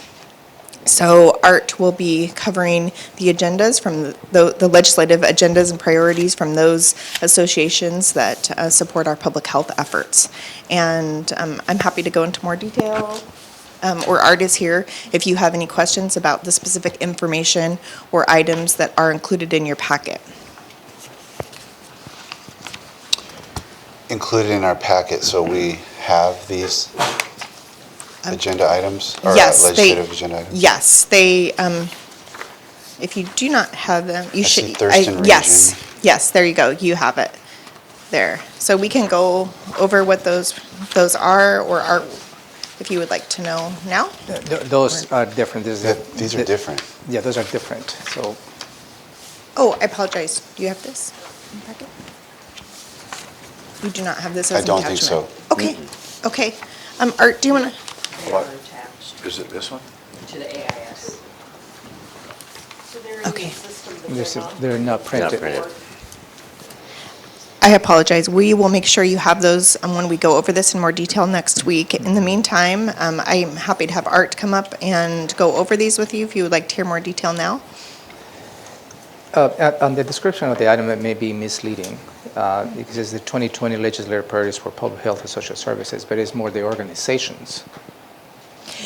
Yes, the organizations that we are members of. Because the department doesn't have your own legislative priorities, correct? Correct. Okay. So may So consider solve those, right? changing that, yeah. Yes, we can modify that so that that's more clear.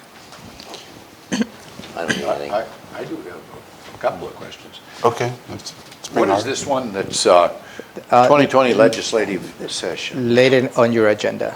Later on the agenda. This is- So that's when we're going to talk about this? Got it? No, that's not when we're going to talk about this. This is different. Okay.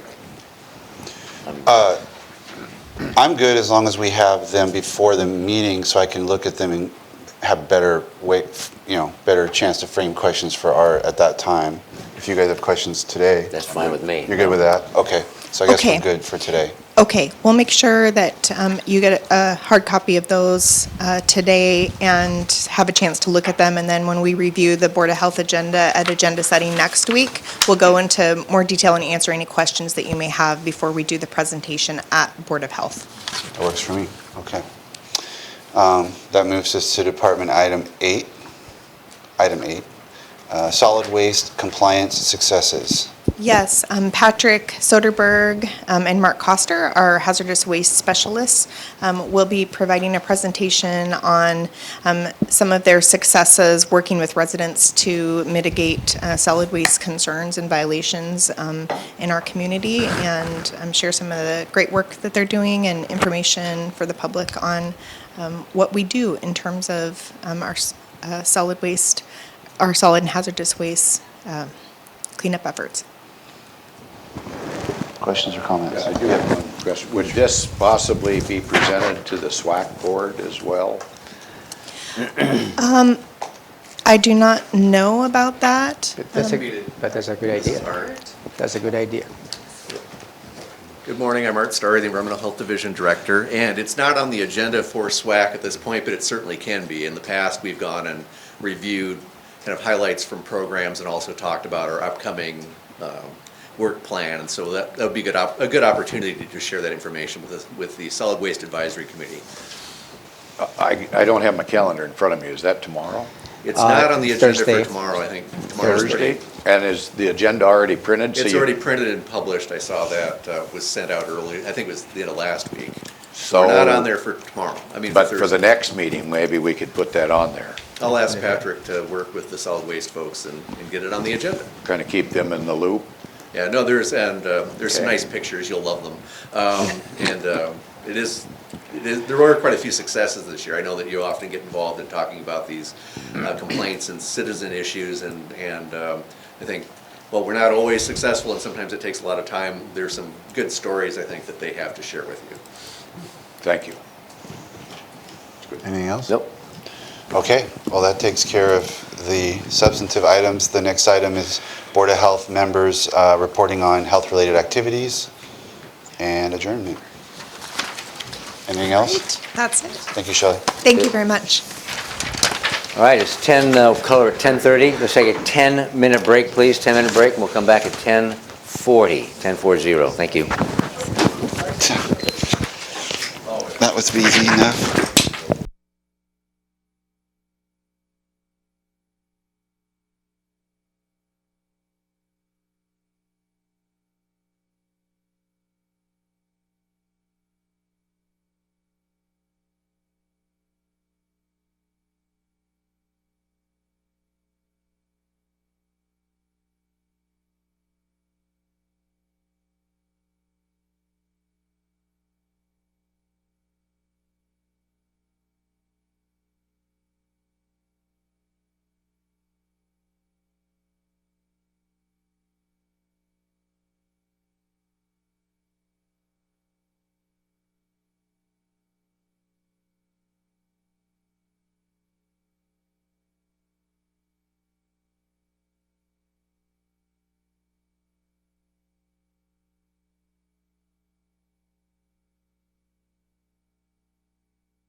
trustee, right? was asking. Yeah, he attended the last one. All yes. right. Okay. Ladies and gentlemen, we're all back in session now. Back in session, and it is still January 7th, 2020. We're going to continue on with our agenda and work session. And now we're going to get into proclamations and awards. Oh, there you Morning. are. Right over there. Good morning, this is La Bonita Bomar, Clerk of the Board. The proclamations, we have discussed the National Law Enforcement Appreciation Day, and that will be done today, January 7th. And for January the 14th, we have discussed the Reverend Dr. Martin Luther King Jr. Day, and I am working with a couple of citizens to see who will be able to attend to accept that proclamation. I would also like to add for the 14th a proclamation on Homes First. Thomasina Cooper, assistant to Commissioner Menzer, has brought this forward, and she can speak to how this all came about. But this is the 30th anniversary of Homes First in our area, and it'd be a good time to acknowledge the work that they do. Okay, do you want to talk about that? I think that Thomasina Cooper, Assistant to Commissioner Menzer. Homes First is celebrating its 30th anniversary this year in the community and is asking local jurisdictions to acknowledge that tenure in the community by doing so via proclamation. And so we have requested that the Board of County Commissioners proclaim that day as Homes First Recognition Day in honor of the work that's being done to increase affordable housing in our community. Good. Are the other cities doing the same? The other cities are doing the same. In fact, I'm attending Tumwater this evening, where I'll get a pencil, I might add. They give away pencils at I got mine already. Just putting the idea out there. I will also be in attendance to the City of Olympia next Tuesday and the City of Lacey on Thursday. Wow, Trudy very nice. Sukup, the CEO, will be in attendance with me. She'll, of course, step up and make comments after the proclamation. Yeah, very good. So she would be here then, too? Correct. Yes. Okay. So is there a draft that's everybody's? There is a draft. And I will be sending that around today for your review and signature. It's not in the included packet. It's not Yeah, in the- I got you. Okay. Very good. Thank you. Thank you for bringing that up to our attention. Continue. That's all for proclamations. That's it, okay. And then, what's that, awards? Oh, then we can move into the advisory boards and commissions. Yes, I'm having some applications for you to review. One, we have a couple of citizens who have applied for the Agri-Tourism Advisory Committee. There are currently 3 vacancies available. Excuse me, I'm getting ready to lose my voice. These are not commissioner district specific. The 2 applicants are Nathan Allen and Barbara Anya, and those applications are attached for your review.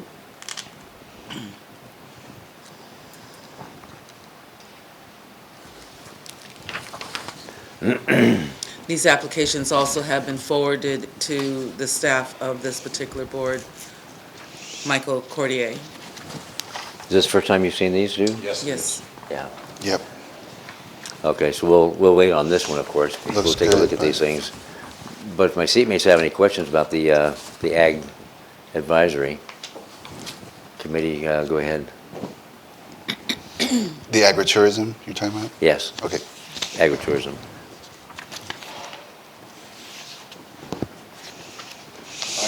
I don't have any particular questions, but I do think that there were 3 resignations from that board at the last meeting.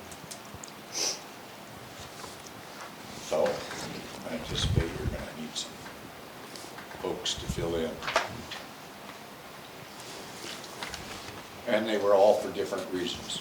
I think just they happened to coincide at the same time, is my understanding. Yeah. Okay. Well, they seem to have some very unique backgrounds. That makes sense. Is that true that we've had 3 resignations and we have? I would I was told that there are currently 3 vacancies. I talked to Michael Cordier a week ago. When was your, I'll have to check with him because I believe this is. Well, hang on, let her finish. Yesterday. Oh, yesterday. Okay, I will call Mr. Cordier and check on the vacancies. Okay. So we'll bring this back. Yes. Okay. And then the TPA? We have one applicant on the TPA, Megan Payne, and she comes with, her application is attached, and she has a letter of recommendation from the actual TPA commission. Commissioner Hutchins, the last time you attended the TPA board meeting, you were asking about this appointment. Yes, and we had,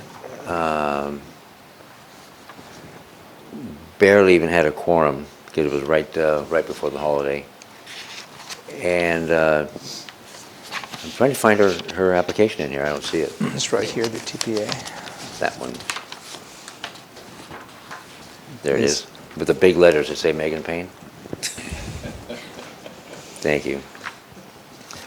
Yes, and she is, I mean, I absolutely support her application in this. With the DoubleTree by Hilton, formerly the Phoenix Inn. And the board supports her as well, the TPA board, the other people on it, so. I'm ready to go on that. That's fine. All right, good, we're ready to go with So Megan then. we'll bring this item for next week's agenda. Good, thank you. Thank you. The next board is Fair Board, and we have 3 applicants that are interested in being members. All of these applications have been sent to the Fair Board Committee.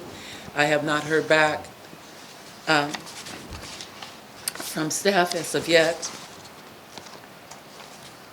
Their applications are attached. I'm gonna guess Grace is not a relative? No relative. Nobody's connected. No Grace in your family, huh? Not that I'm aware of, no, I guess not. And as you will notice that Jedediah Haney is bothly interested in the Fair Board and the Agricultural Advisory Committee. Oh, both. And we have the Fair Board, how many openings, just one? No, the Fair Board actually has 1 in District 3 and 4 member-at-large. Mm-hmm. Spelling challenges. Okay.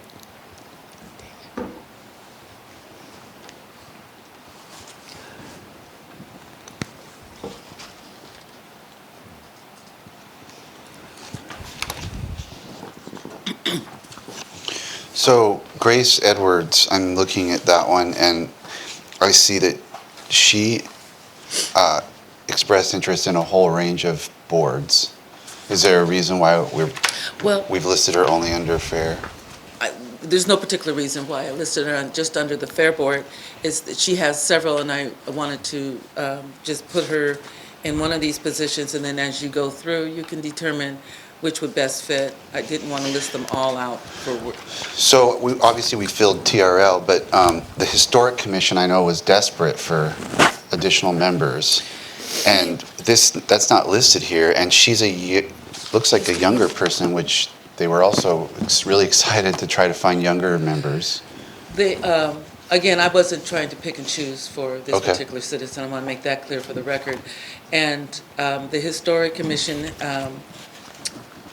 I just lost the gentleman's name that we just, not Hooper.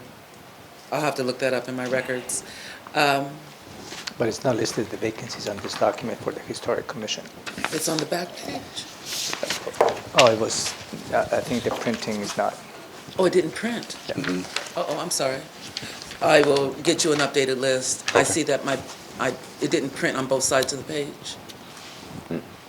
But there is, the Historic Commission currently has a vacancy in Commissioner District 1, 1 in Commissioner District 2, and 1 in Commissioner District 3.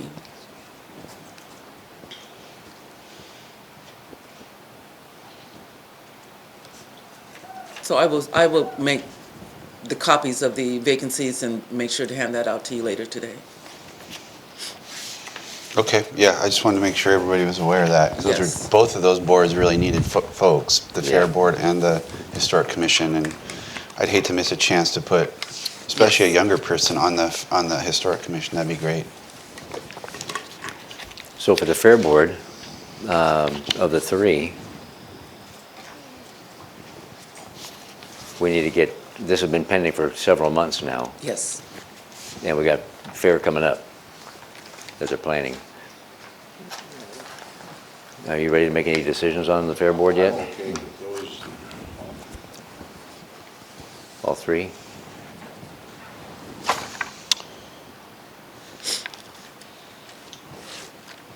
Yeah, I am. For all three? Yeah, it'd be nice if we could spread one out, though. Yeah, I would Which is just what say you're that, suggesting. yeah, I mean, I don't know if Ms. Edwards has the, capacity or enthusiasm to serve on two boards, or if we would let her choose, or if we would rather direct her to one versus the other. I can give her a call and ask her what her choices are Yeah. Okay. and see if she's available for just the one board or That's what I'm saying. more That's than what I'm that. talking about, yeah. Is she pretty responsive?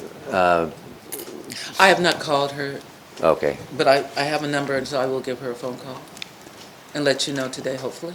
So we can go ahead with these three for next week, and if it changes when you speak with her, let us know. Okay. Is that all right? Is that all right? Okay. If she has the energy and capacity to sit on two boards, that'd be great. But if she wants to pick and choose, and this is not the one, we won't have her on this one. So the agenda items will reflect the conversation that we'll Perfect, have. thank you. Okay.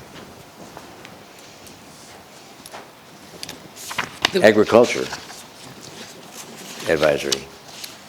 You have applications for two members, two citizens, Thomas Watson and Jedediah Haney, and they're included in your application. And the Agriculture Advisory Committee has unanimously suggested Mr. Haney for this particular board as a non-farmer.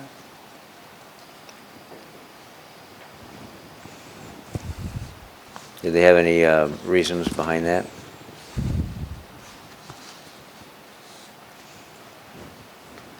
Reasons, Why they recommended? You say they recommended Jedediah? yes, and all I have, and it's included in your packet, it should be included in your packet, is a memo from Richard McAmeyer, the chair. Uh-huh.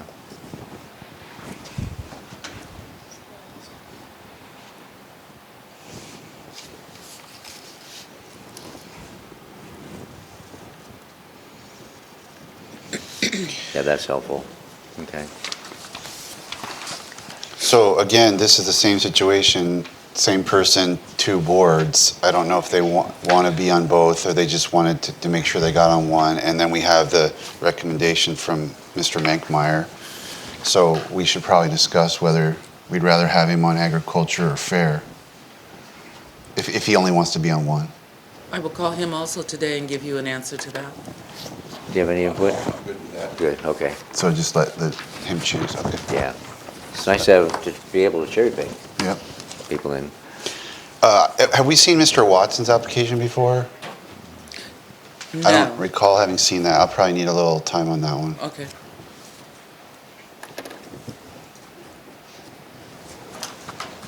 All right.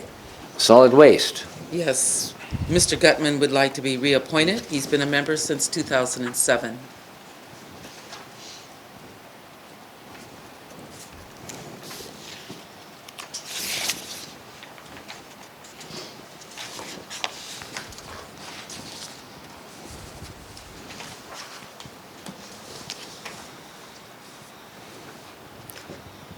Wow, very educated.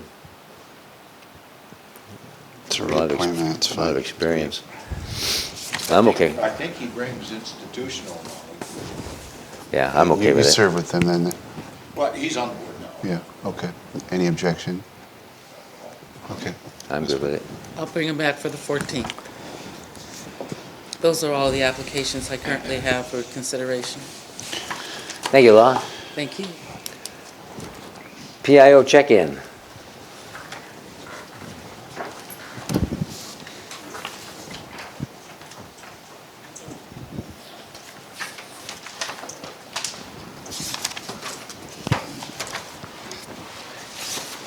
Good morning, Commissioners. Megan Porter, Public Information Supervisor. Just a few brief updates for you. So I'll be meeting with, or the Web Coordinators Work Group's going to be meeting next week to look through a few items on the statement of work to finalize the contract negotiations with the apparent successful bidder for the website redesign. We're hoping to get the contract in front of you within the next few weeks with a tentative start date for the project in mid-March. I just want to note that the Web Coordinators Work Group has been meeting and working on this for a little over 2 years now, and so this is a huge milestone. We're really excited to get started on this project. Next week, I'm going to provide you with a one-pager that kind of is just an overview of the communications activities for 2019 with some success points, so more to come on that. And then we are contracting with a local service provider to update the audiovisual capabilities in this room as well as room 152. Working with IT and the contractor, the updates are scheduled for the week of February 17th. They need the room for the full week, so it's been blocked for that week, and we've got it all ready to go. What all will they be doing? We're going to be adding a different microphone system, so during these types of meetings, we won't have to have lapels, we won't have to pass this around. Very, very nice. We're going to be upgrading the size of the television in here, moving the larger television down to 152. They're going to ensure that the overflow capacity works in 152 because it currently does not. So if there's a meeting here and we need to overflow, it's going to work. We're adding, no. The microphones will stay the same up there. They're going to redo the Crestron, which is the control panel for this room. And it's going to make it one button, much easier for people if they're coming in to use the room to turn the system on. Doing a little bit of work with the Air Media to make sure that the video conferencing works between here, Lily Road, Public Works, and anywhere else that we need to video conference with. Very nice. I think there's a few other things on there, but I'm forgetting them. But up here on the dais, we'll still use these? You'll still use the lapels during the actual board meetings. Okay. Yeah. Will it pick the whole room up, During a meeting like this. like the Genesis? Yes, so it will, the microphones will be over the central location, so it won't necessarily pick up the noise in the background. But if I'm over here speaking, I won't need to have a microphone because it will pick up on me. So we'll need to remember, side conversations can get picked up in those microphones. So it'll be a little bit of a learning adjustment, but the dominant speaker is going to be the one that's going to get picked up on. So. It's funny, you looked at me when you said the side conversation. No. Any questions or comments for our PIO? No, sir. And we have a gig coming up at... Friday afternoon, right? This Friday?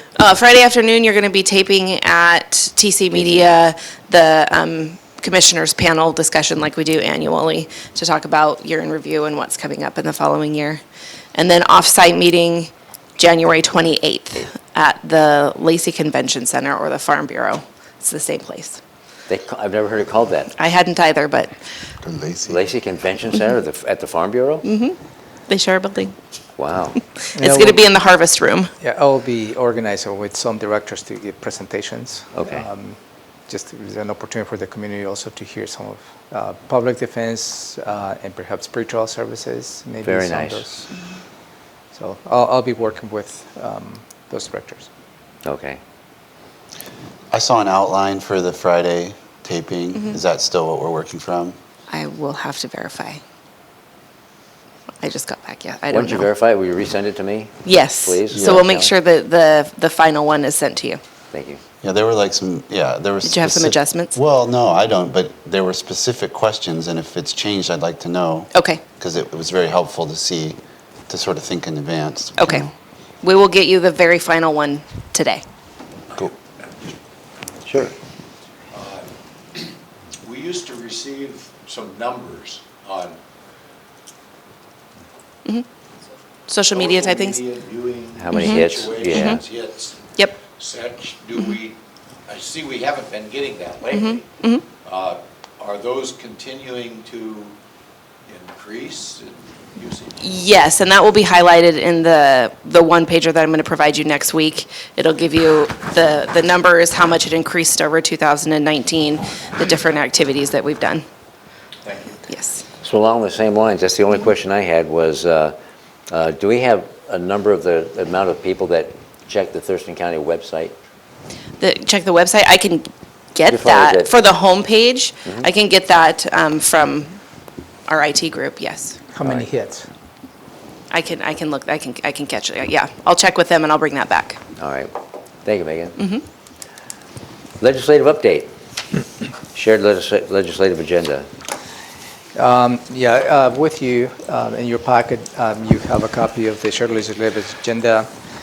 There's 4 items we have as part of the county-wide legislative agenda. One is the restoration on an ongoing basis of the judicial impact fees. The next request is for $500,000 for to support the construction of the Lacey Food Bank. The next request is $240,000 for the Tumwater Craft District, and the request for a specific equipment they need.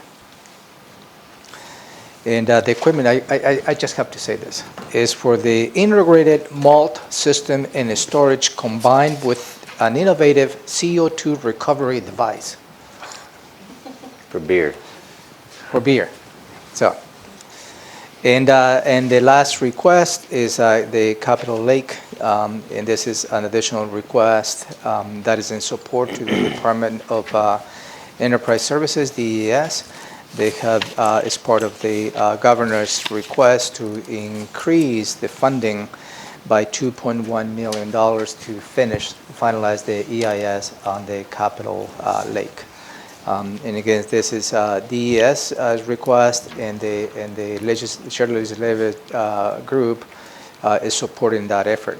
Last night, we had a dinner at the South Puget Sound Community College, where representatives from the cities, Commissioner Hutchins and myself, attended to represent the county, and also legislators, Representative Wilcox, Representative Orcutt, Representative Dolio, Representative McEwen, and Senator Hunt were in attendance, where we presented those 4 items for their consideration. They were, I believe they were well received. Commissioner Hutchins did a nice job in explaining the needs related to the judicial impact fees. And overall, I believe, and you can elaborate on that, Commissioner, I believe they were well received. And in fact, they didn't see that it was an over ask, or I think it was good.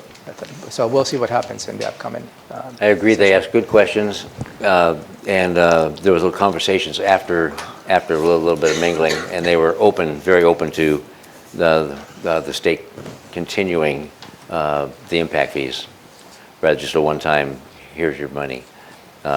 They see the need for it, being the capital county, and all the cases, most of the cases being filed here, especially with our comparable cities, as it's documented in here. So they seemed very receptive, asked some good questions, and they said it's reasonable. It's not an over ask. You're not asking for pie in the sky. It's reasonable. Is there a way to, I know we talked about this last year, but is there a way to change this so we're not making this, redoing this ask every year, so it becomes sort of a continuing item or something like that? That's what we asked for last night. That is the key. That is the ask. That's the ask. It has been the ask. Yeah. We were hoping that, so apparently in the system that the legislative staff used to enter the budget, there's a box where you can check one time. We had hoped that that was an error, Yeah, but I remember apparently that. it was not. So we have to ask again for this money to be put in next biennium's For budget. ongoing. But, right, we want to make it clear. Don't check the box. Exactly.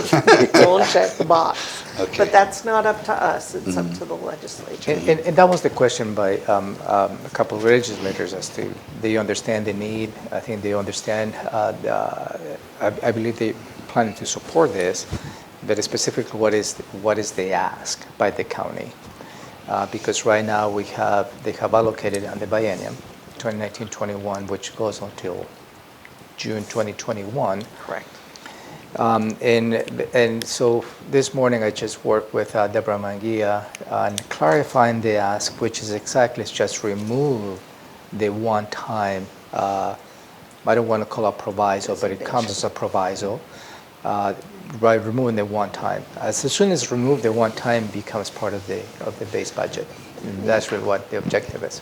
Nothing that the county or the public has access to says it's one time.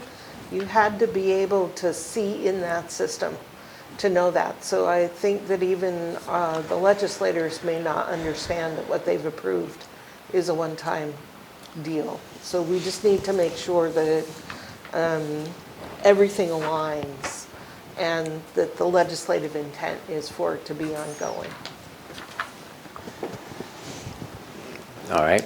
Anything further on the legislative update? Yeah, and Senator Hunt, as well as Representative Dolio, suggested they're going to be introducing two bills, one in the Senate and one in the House. Senate Bill 6126, and the companion bill will be House Bill 1590, and that will be to authorize the sales tax for affordable housing, similar to what Olympia went through the voters, to be councilmatic. So that will give the local jurisdictions an opportunity to enact the act without going to the voters. That is really the gist of those two bills.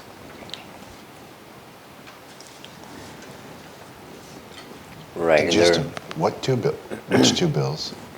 The Senate Bill 6126 and House Bill 1590. And that is not part of this, because I just received that information last night. Okay, you're reading off a piece of paper we don't have. Okay, got it. And it was mentioned also in the after the event, the mingling, that they being the state, is going to look at introducing opportunities for jurisdictions to increase sales tax, increase gas tax, utility tax, or authorize those types of things as options, giving jurisdictions options. Tools. That'll be being introduced. Romero, what is the first bill on the list that we gave? Yeah, you're going to go over those? Yeah, we're going to okay. go through those, yeah. Sorry. Next. So this will be my first report for the year in terms of legislative update, and attached is this. As we move along, this list will grow, and my report will be a little longer. So what we have right now is House Bill 2230, and this related to property owned by federal recognized tribes. So this is a little bit interesting. Back in 2014, House Bill 1287 was passed. In this bill, tribes were exempt from paying property tax on community centers and essential government services. So also this bill amended the tribes to be property tax exempt for those areas of those properties they have planned to develop in terms of economic development. There's a fundamental difference in here. Is does not deal with properties within the Indian reservations. That's a sovereign nation, nor deals with properties there in trust. Okay, this is for properties the tribal have ownership like any other citizen. So that's the fundamental difference. So it is not about the other properties they own within the reservation in trust land. So within the whole context of this bill that passed in 2014, as you understand, exempt those properties if they have a value in terms of the economic development, but also included a couple bookends. It was all those properties, they were owned with this purpose back to start in March 2014. Okay, that was the first bookend, and also had an expiration date of, I believe, 2025. And that was what is going on in terms of the law right now. The tribes organization is planning to introduce this House Bill 220. And in this bill, what it does a couple of things. It removes those properties that have the bookend, meaning those properties prior to April 1st, 2014, and also removes the sunset date, which is January 1st, 2022. I have been working with Deborah Manguia, and also we reach out to the Washington State Association of Counties.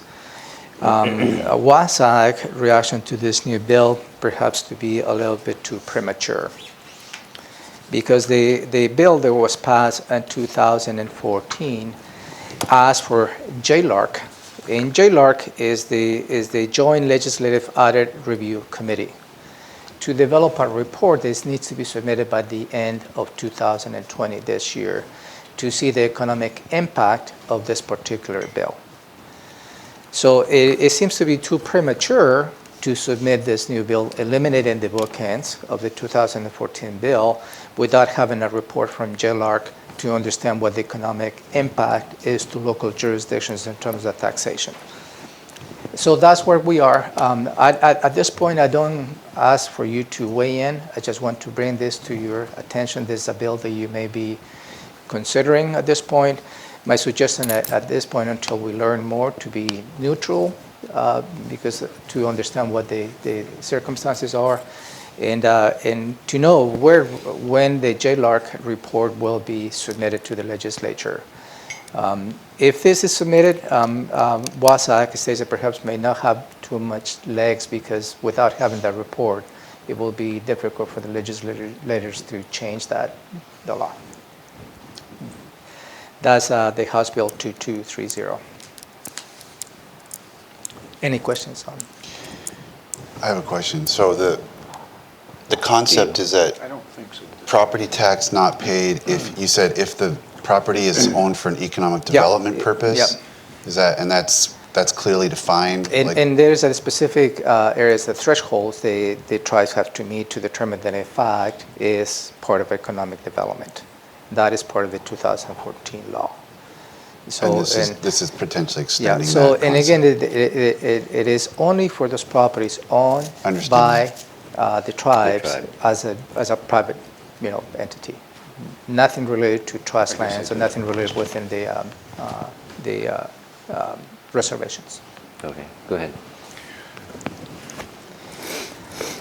Do you have any ability to give us an example of a property that might fall in here? And I'm specifically thinking maybe, I know the county was involved in litigation one time years ago down in Grand Mound area.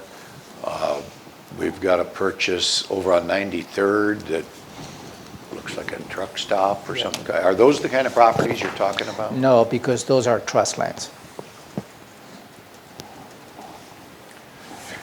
Okay, I guess I'm still kind of in the dark about some of it, then it'll be fun to watch. Because the fundamental difference is trust land versus owning and fee.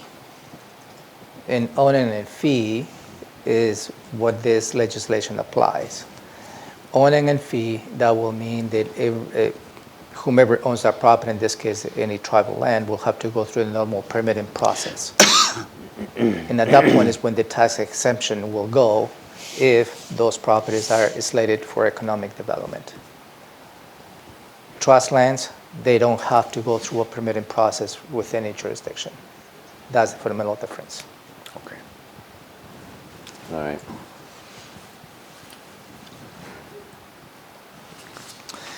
The next bill that I have for you is House Bill 1598.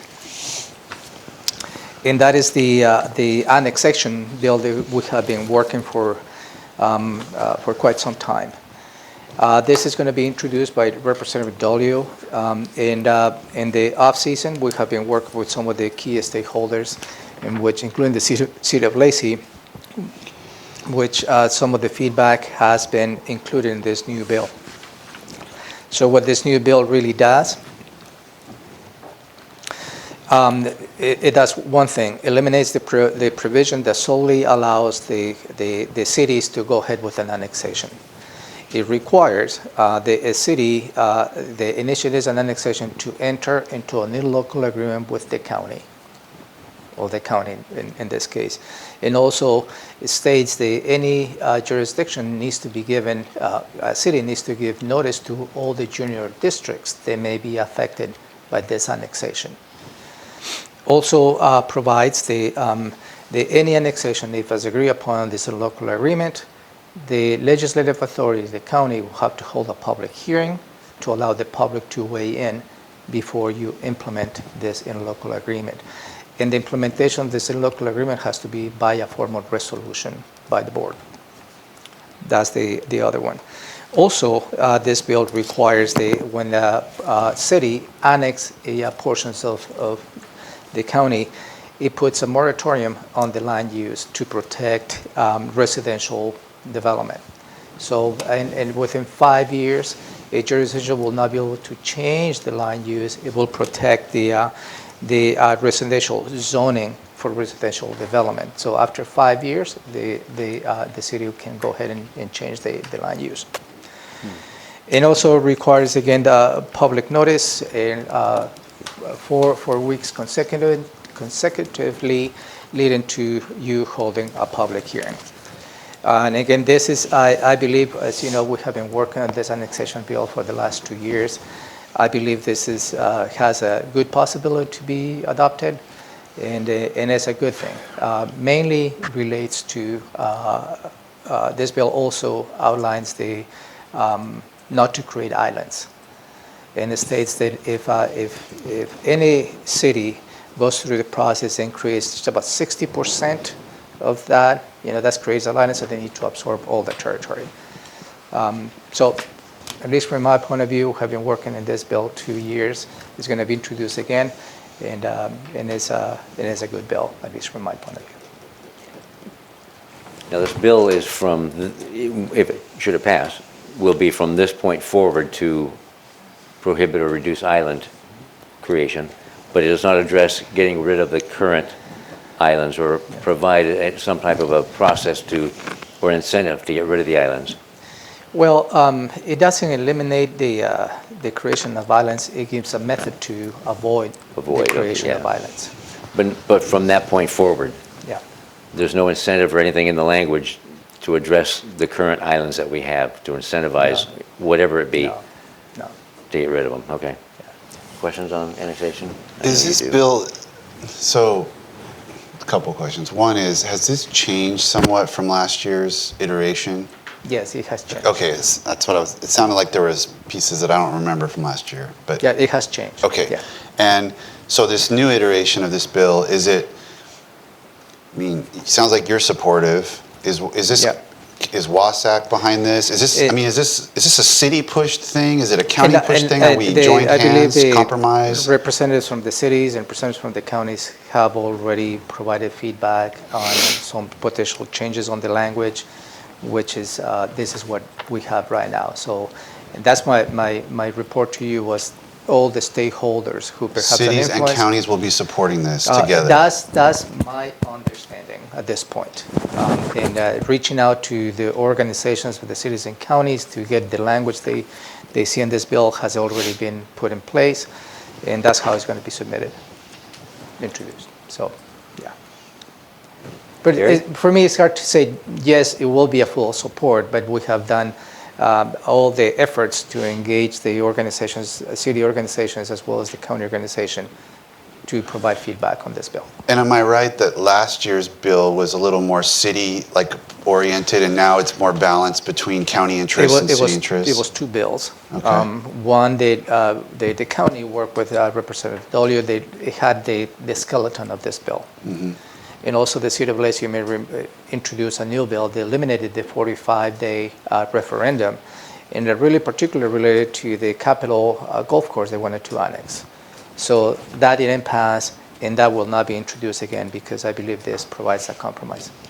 Okay, that sounds bad. Go ahead, Gary. I'm okay now. Oh, very good. That's a big move forward. 2282? 2282. This is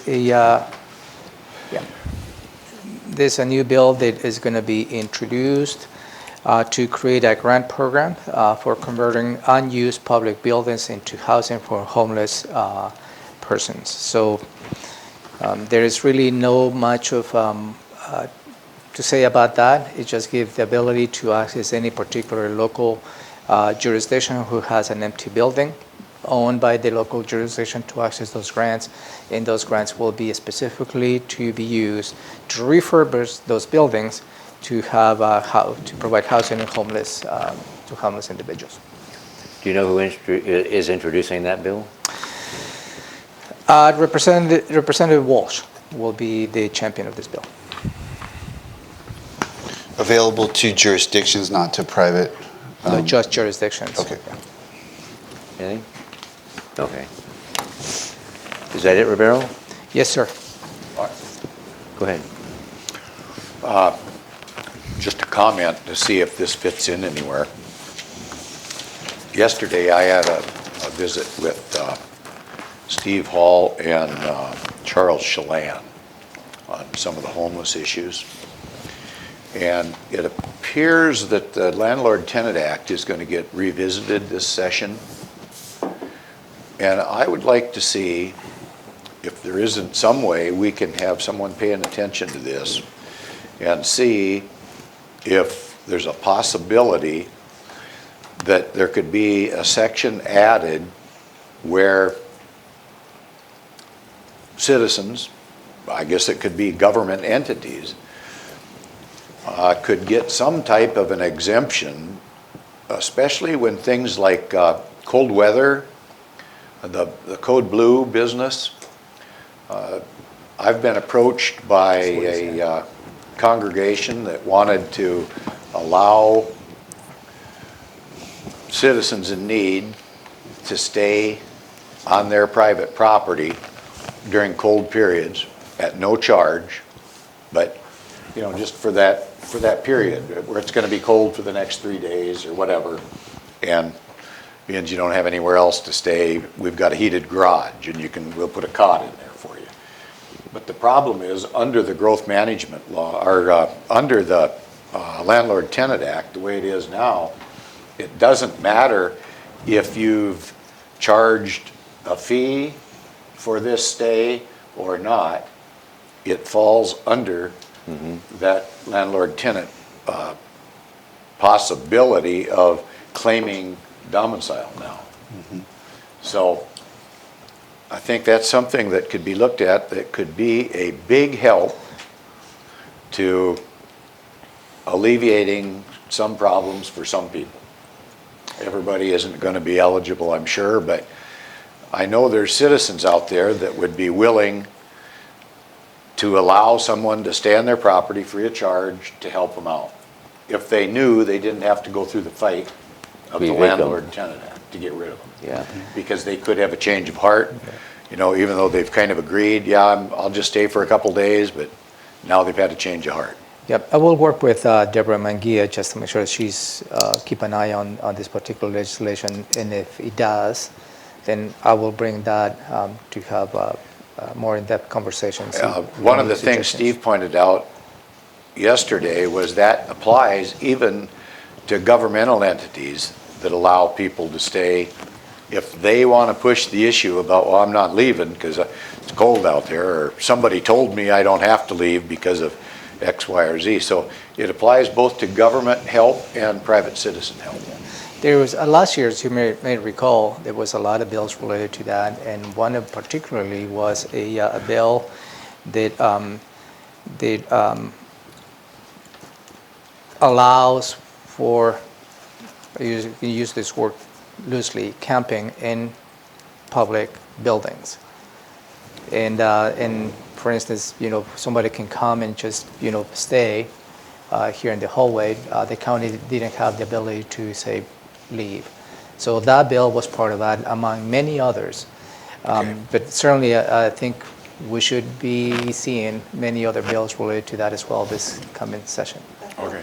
No, that didn't pass. That didn't pass committee, but, you know, it was introduced, I so I'm remember sure it's going to that. be introduced that as well. So Okay. we'll keep an eye on that. No public hearing decisions pending? No, sir. Then let's get on with the sheriff.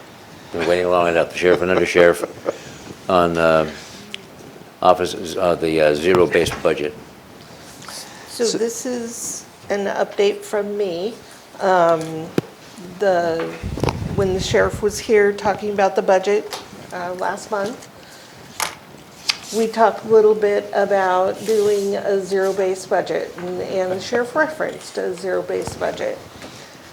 So I met with the undersheriff and Chief Thompson on December 17th, and I received at that time a copy of an analysis that Chief Thompson had prepared.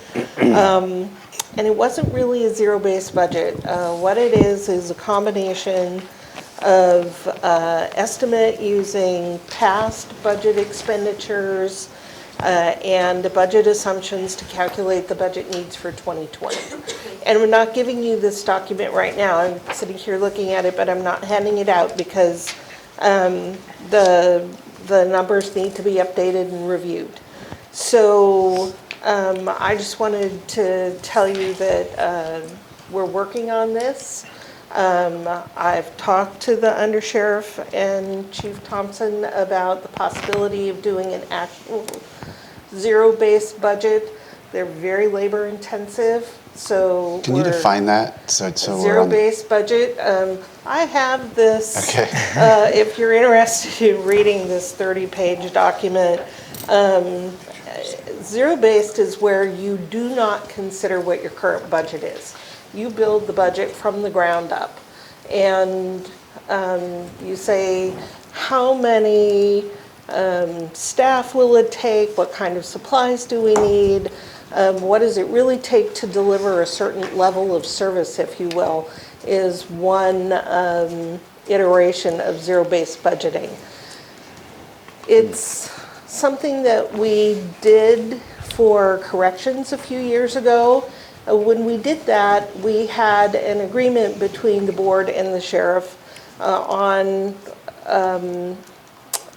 based on the MGT report of staffing levels, and there was the food contract that was being negotiated.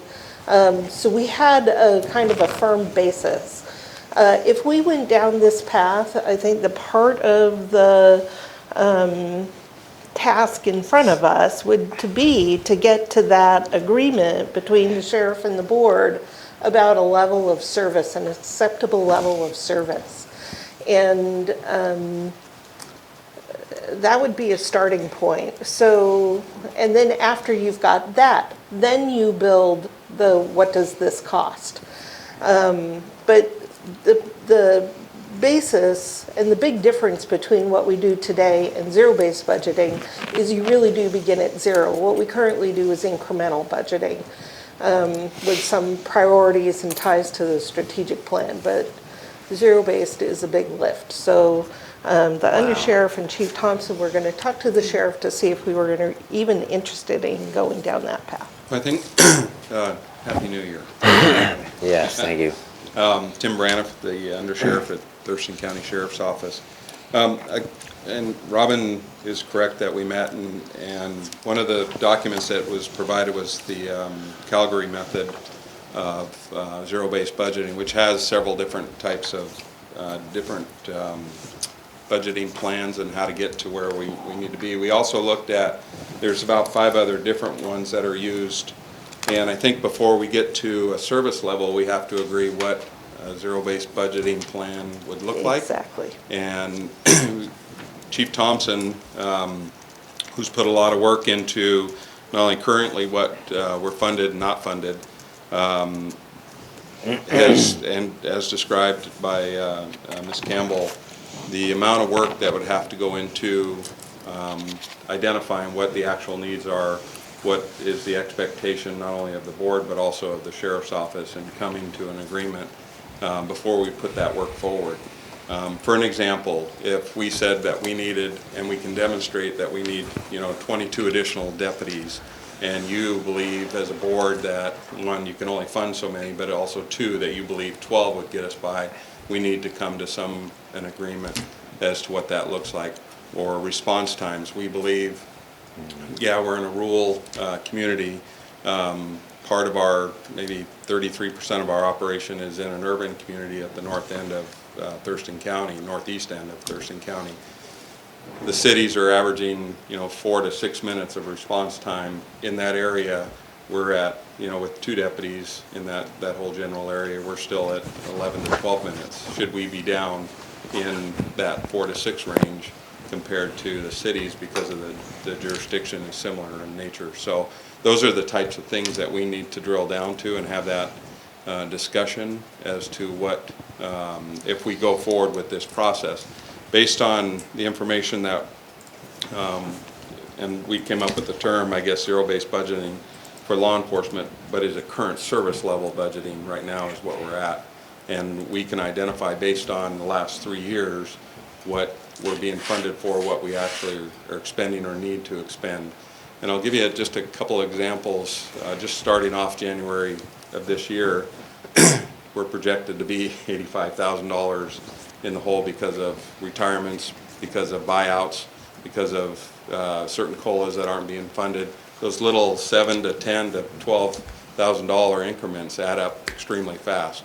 And just identifying those offhand, we're looking at being, about $85,000 already overspent based on what we're currently funded for, not including what the overtime impacts that we're going to have or the other buyouts or those types of things. So working with Robin and her office and Chief Thompson to identify, but before we expend a lot of effort and time, just sitting here we were just having a text discussion, just sitting here for 2 hours has cost, about our budget about $310 in soft dollars, just, so just those types of things is, before we have that, we need to know what we're going to identify and that direction we need to move forward on before we involve a lot of time and effort into this process. Or we can keep constantly coming back saying, this is what we need, and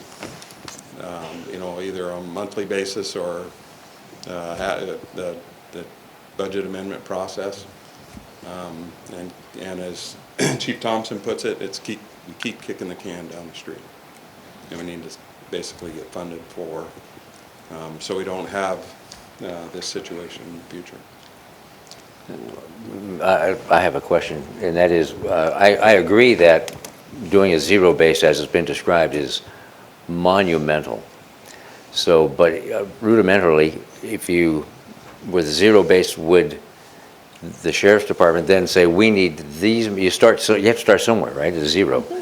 We need this many deputies. And then, based on that cost, then we have to have the support, and it keeps coming down to the point where you have your staffing, but we can't afford pencils. Is that how that works? You start with your personnel, No, work your way down, and then you hit... Yes, that would be service level. Current service level is what we were basing it off of. But I think, and correct me if I'm wrong, Robin, it would be your expectations as a board is that we want response time to 8 minutes for every call, and we want backup. Right now, our backup for every priority 1 call is averaging 17 minutes before a second deputy gets there. So we have a deputy that can get there in 11, 12 minutes, but before he can move in, she's alone. Waiting, Right. another 7, so those are the types of things that, basically, the return on the investment, your inputs and your outcomes, and those are the types of things that you have to look at for zero-based budgeting to get a true picture, and then it has to be measured for a while to actually see if those are based on our districts, based on our drive time and response times and crime reductions. Those are some of the things that have to be evaluated. Okay. So you have to have that conversation up front, the expectations. That's right. And then you always run the risk of, you set the expectations, you do the analysis, and the dollar amount is something the board may not be able to afford. So then the conversation is, what do you give up to get to a level that you can't afford? And that's all part of Okay. this type of analysis, which is part of what makes it very labor intensive. Wow. And the Calgary one plus the other 5 that are being used throughout are also additional ones that, we have to decide which method do we, Right. why is it Calgary over this one or what have Right. you. Go ahead.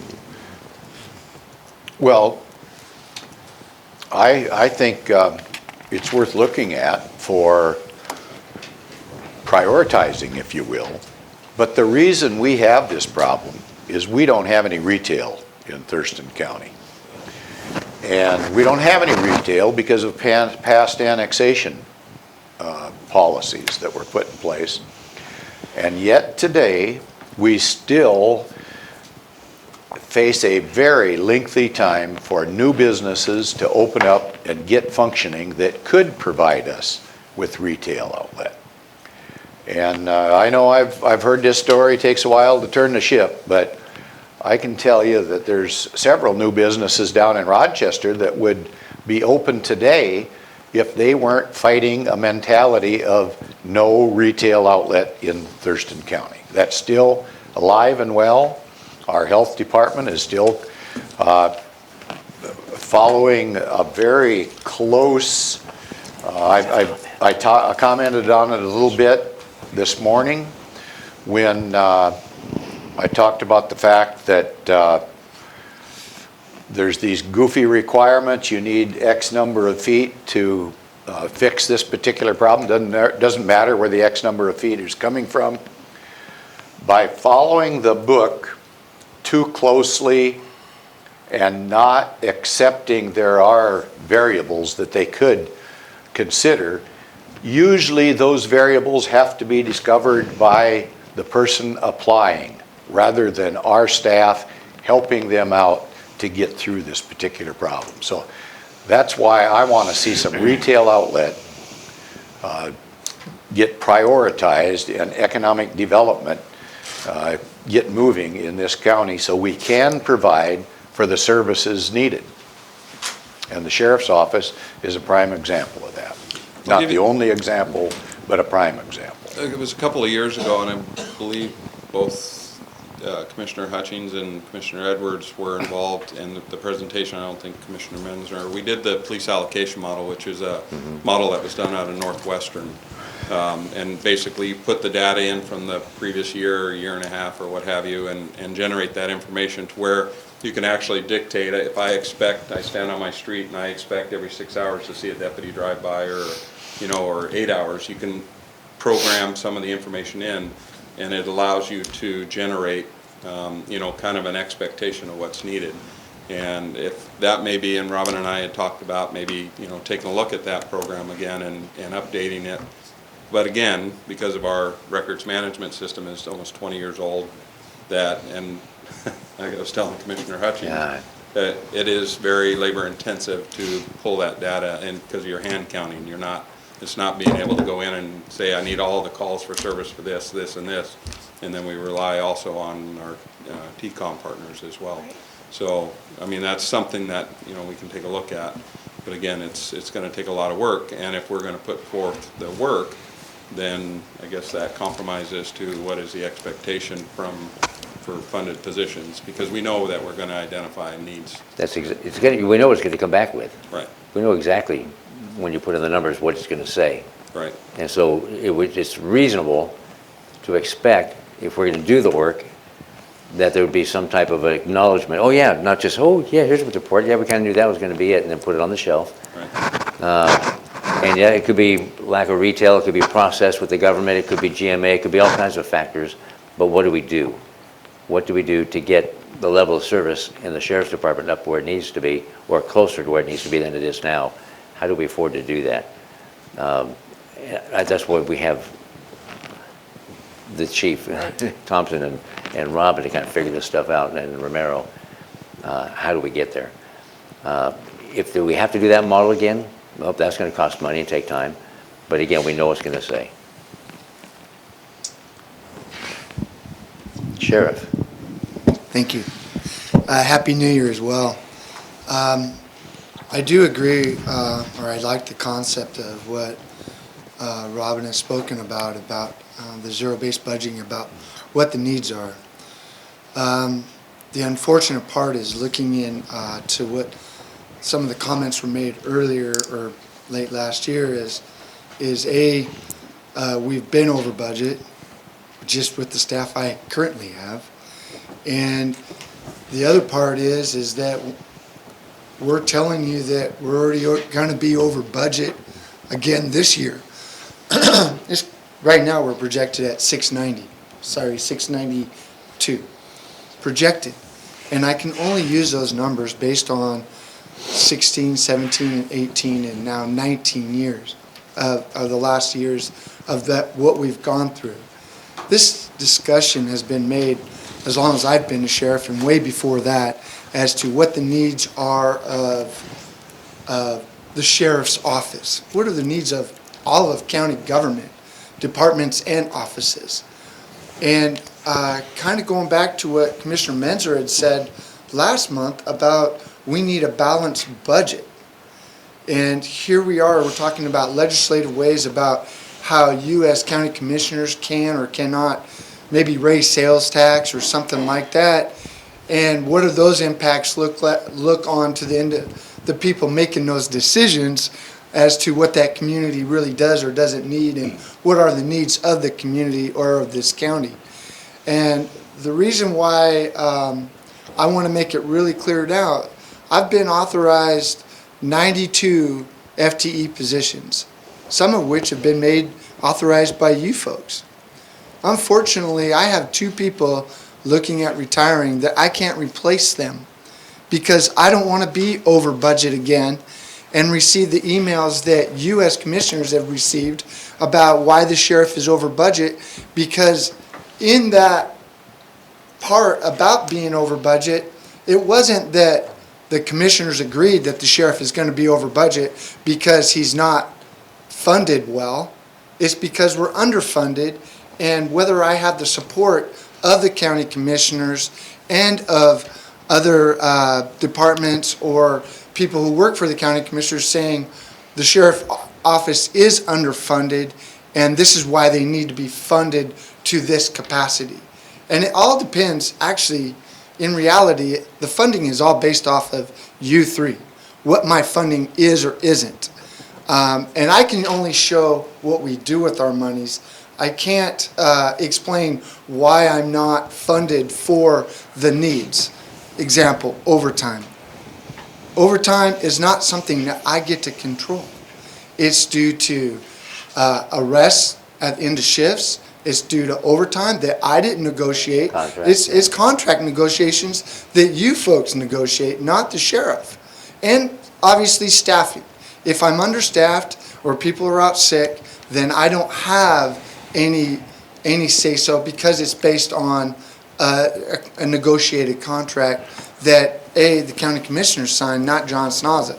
So there's a lot of things that are going on that I hope that we are moving forward in 2020, that we are all just as transparent as we can be with our budgets. And I want to commit to the county commission. I'm willing to come up here every month and tell you where my budget is. And if you have questions, I will be there for you. That's what I want to commit to you as to if you ask why I'm over budget or where we're at this time. So it isn't new news. It isn't something that was unexpected. I'm telling you right now in January that we're going to be over budgeted, underfunded by projected 691,000. And I'm going to, try to curb that by not filling the 2 FTE positions that you all approved. That's just part of what I can do. I can't, the overtime stuff, those sort of things, supplies, training, those things are all stuff that we, with Ms. Campbell and with Chief Thompson talking about and maybe hopefully relaying to you folks why I'm mandated to at least provide training to 245 people. And that's because it's by law I'm required, not because I want to spend money on something that I don't have. That's by law. And so what I'm saying is that I'm willing to be as transparent and be as open as I possibly can, because if I haven't said it enough, I want to make it very clear that whatever was the past is the past, and I want to move forward. And I want to do what is best for this county. And I can guarantee you, if I do the Calgary method, it is going to be a dispute or a debate or an argument over what the needs are, because we're going to present a need and you're going to have to decide whether those needs should be met. And that is what's going to happen. And that's why the zero-based budget that we've done right now is based on everything that we have to date. To date, what we have. Because again, going back to Commissioner Menzer, he wants to get the budget back to where it was a few years ago and not be down to where we're at the bare minimum of the 10 million. And how are we being responsible with our budget? And that's what I want to be, not only to the county commissioners, but to the citizens. And that's what I'm asking, is that if you need anything, I am there. Chief Thompson is there, and Under Sheriff Braniff is here for you to answer any questions that you have. So. Ty, you had a comment? You thought you had a comment earlier. My earlier comment was just about monitoring. You asked about, how often what should we do and how often should we do it. I leave it to you guys. I mean, what I don't want is you guys sitting here for 2 hours once a month. So whatever we do, I don't want that. I totally defer to our budget person, manager, to work with, whatever the right approach is. Calgary method, these are new concepts to me. So I'm sure we can work this through. I just, the bottom line is that if the current way things have gone can't keep going. I mean, there just won't be if you're 692,000 overspent for the next couple of years, we won't be able to do that. So something, we have to figure it out. The need, I don't know that we'll even disagree about the needs. It's just about what the money is and what we can do with what we have. We have to do the best we can, and I think this is an excellent conversation to get us on a good path. So I'm optimistic, but I just have to, just restate that the last few years worth of financial management just isn't tenable for the next 3 or 4 years. So that's going to be a tough thing for us to wrangle with. And I'll just do the best I can. That's all Commissioner, I'm totally agreeing with you, and that's why I'm not going to be able to hire those 2 deputies that I'm authorized to have. Because I don't want to put, the commission in that position, yet alone the citizens of this county. And that's something that I can do right now. Is it something I like? No, because then it increases what our response times are to the citizens.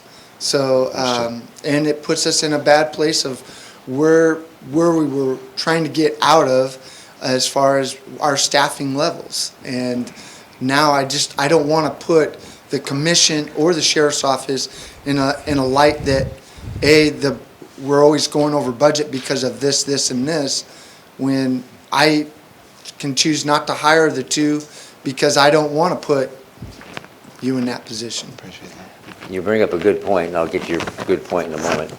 But this is confounding to me because I've been in your shoes in a much smaller scale in a small city in Thurston County. And when I went in as the chief, there were 6 officers and a budget. And within 6 months, I was doing a RFP to the council trying to keep the police department. And we lived that together. And then was reduced to 2 officers. And then it was me and 1 officer. And so I was jumping up and down like Rumpelstiltskin to the council and to the mayor. Not all things are fair when it comes to budget. And so I generally feel your pain, genuinely feel it. But your point is well taken, Sheriff, and that was when you said, in so many words, we are in this together. It's not us versus you, or us versus the budget, or the finances, or the community. The community values policing. They value their safety. And I've heard over the last 3 years, by and large, we want the department funded. We've had some recent emails that we've all received. But the thing is, we are still in this very much together. and somehow we've got to sort this thing out. So it's the benefit to the community, benefit to the men and women out on the road, and to your department, and to corrections even. But that's something that we can manage budgetarily. Somewhere there's that tension that's been here, we've got to fix that. So more to come on this, Commissioners. I think this is a good starting conversation. And after Robin and Heidi and the undersheriff get a chance to get together, then we'll bring a proposal if that is the outcome of those conversations. Thank you. Thank you for your time. Thank you. Happy New And Year. it was always in the back of my mind, I got staff sitting here, upper echelon staff sitting here waiting and waiting and waiting. So thank you for your patience. Happy New Year. Thank you.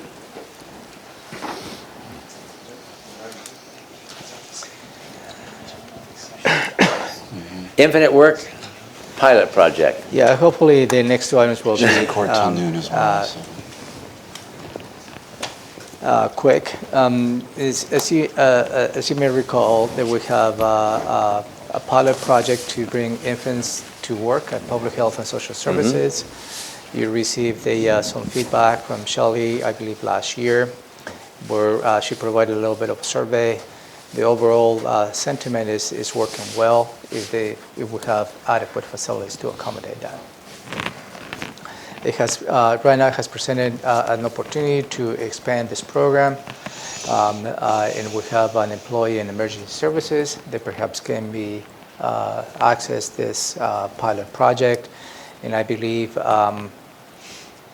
it's good to go ahead and implement the additional department, and that will give us more of a broad perspective as to how this program can work, not just in public health, but perhaps in other instances. So Maria and Kurt are here just to give additional perspective as to what this is.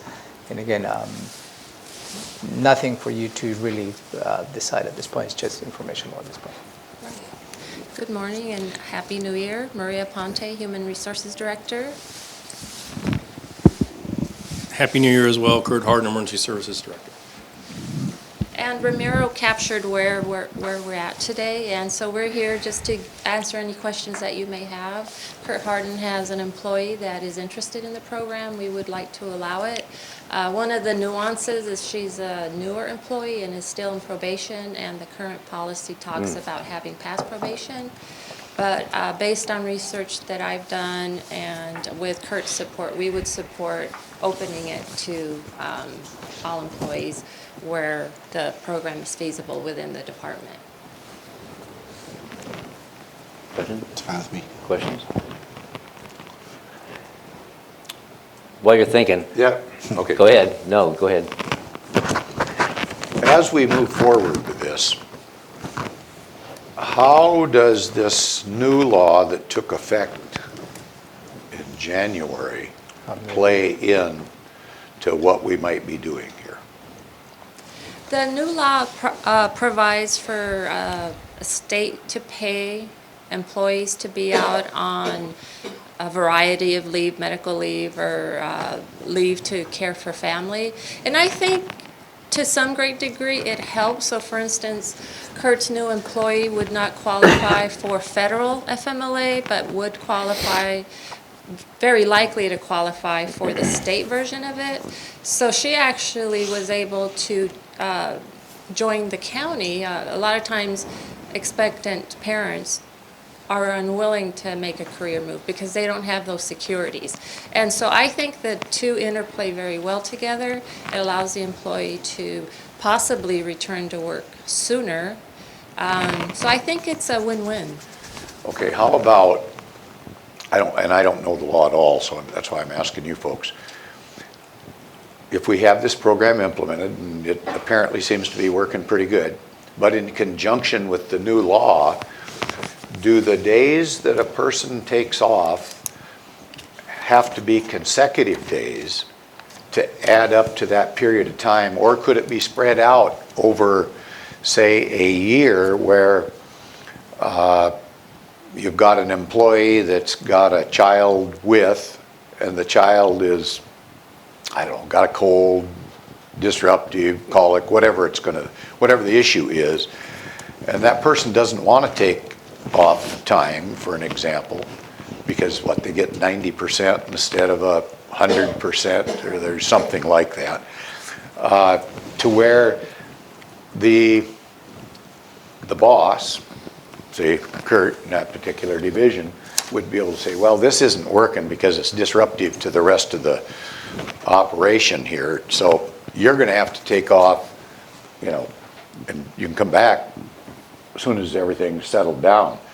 Do you know how that might play together with the new law? And I guess the consecutive issue is probably one of those big issues. I don't know how it's written. That's a multiple layer question that I would probably need some time to respond. I mean, I want to promote this program Right. for our employees, but I also want to get the job done, whatever that job might be. Yeah, so the state law provides for that leave. The infant in the workplace is a discretionary program, and so if there is going to be a negative impact to the department in terms of productivity, then that's at the discretion of the director to not participate. Yeah, The but state can that leave not is, participation be for Tuesday and Wednesday? And then, okay, we're back on for Thursday, Friday, and next week? That's what I'm wondering about. Can we make this work for all parties concerned? And if I may, I think this is good questions, and in going through the process of allowing the infant at work in emergency services will give us a little more perspective as to what else we can do countywide. The infant at work pilot that we have has a threshold of a 6-month infant. Up to 6 months after that, you cannot bring the child. So what you're asking is how the family leave, the new law, can allow us to bring the child into work for a care, right? I don't think the family leave applies to that extent. Family leave is to allow an employee to leave work and care for a family member, whatever reasons they are, compensated. And that is the big difference, because we do have family leave as to, I think it was 12 weeks, but no compensation included in that. The difference on the new law now has to be compensated. And even Commissioner Hutchins mentioned to me on his pay stub that he's so aligned related to that because we are building a balance. We have been building a balance for the last year, contributing to this fund. When the new law took effect January 1st, we have enough money to allow for those employees to be compensated on the new family leave. So a little bit different, but certainly when we move forward, I think we need to look for strategies how we're going to be retain and recruit employees. If I can, Kurt Harden, Emergency Services again. The employee we're talking about, number one, when she was researching Thurston County as an employer, she saw that there was an infant in the workplace pilot program that was being done, and that was one of the factors in her decision making to come to Thurston County, because where she was currently working, they expressly forbid, even though it's a state agency, forbid infants in the workplace at that state agency. So I think that's a valuable recruitment tool. The second piece of this is she has said that she will come back to work not with the full 12 weeks of maternity leave, but will be back on February 10th. Her baby was born on December 25th, the Christmas baby. But she'll be back earlier. I think that leads to more productivity because she will be back working. And I think there's provisions in the policy that if the infant is disruptive in the workplace, then we have to make, the mother has to make other arrangements. And so I think we have safeguards in that process. Any item that comes to me as a commissioner, what I do, my first question in my head is this the proper role of government? And so when we've instituted this pilot project of infant at the workplace, I thought it was, I asked myself that, is this the role of government? And I received emails from people that supported it and those that were saying, I don't want my tax dollars going to support daycare. And my daughter and daughter-in-law work for Amazon. And when I told them that we were instituting this test program, they said, are you kidding me? We work for Amazon. We don't even have that. and you at the county are doing that, good grief, they thought there was a real benefit, and they've got 2 small children. So I believe it is the role of government, and I'm not going to get into the development of the baby, or the brain development, or the behavioral, or the behavioral for the emotion for the mom, or the economic benefit to the county, to the citizens, to the mother, to whomever. I'm not going to get into that. We can debate that all day long. I think it's the best practice. So the question I think right now is we're getting asked is, you brought it up, Maria, that it says only if you're off probation. And are the other comparable policies, do they allow it open for everybody then and not just off probation? Or are we trend setting there too? The research I did, I saw both. Some were just silent. It just said, if you have a baby 6 weeks to 6 months, but it didn't specify. But if we're going to be, an employer of choice and want to encourage people to take that leap to us, and they're going to be new parents, I think this helps. I think this is a recruitment tool, as evidenced by Kurt's hire. Right, okay. Do you have anything? No, good. Anything further? Okay.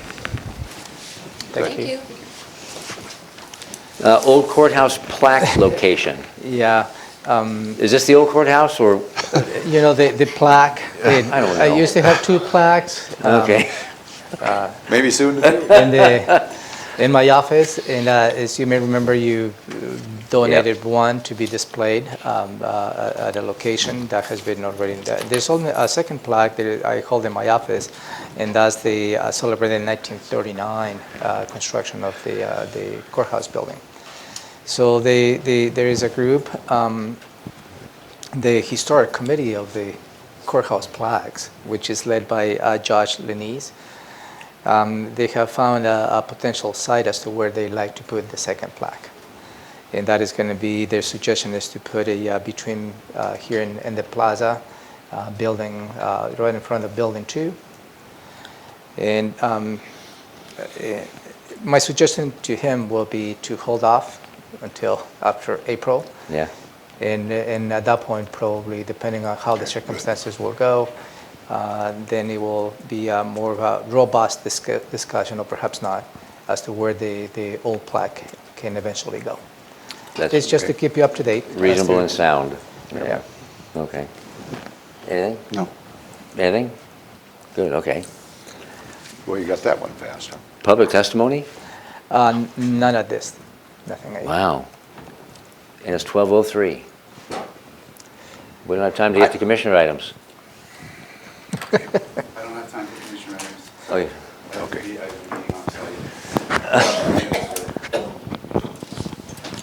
We'll have other time. Do you have, is it a quick one? I do stick have- around. If you I have a really one- quick one. If you have a quick one, I'll stick around. We haven't had any report back about the jail being looked at by the military folks and who went on that. Have a call in to JBLM. I'm trying to connect with the right person. Good question, good to follow-up question, negotiate yeah. that. Who went on that from, we were advised initially early on not to participate in that tour. I'm wondering why. I was on the tour. I know, but- The undersheriff, members of corrections, like Chief Toma was there. I had a facilities staff person there, and then there were members from JBLM who were on the tour. And I've just not yet been able to connect with the right person. More to come later on. More to come. Okay, good Still enough. working on it. Great, It's thank you. still- Thanks it's for bringing that still up. a good possibility. Good, okay. That concludes the work session, agenda setting, and we'll be back at 2 o'clock this afternoon. Thank you.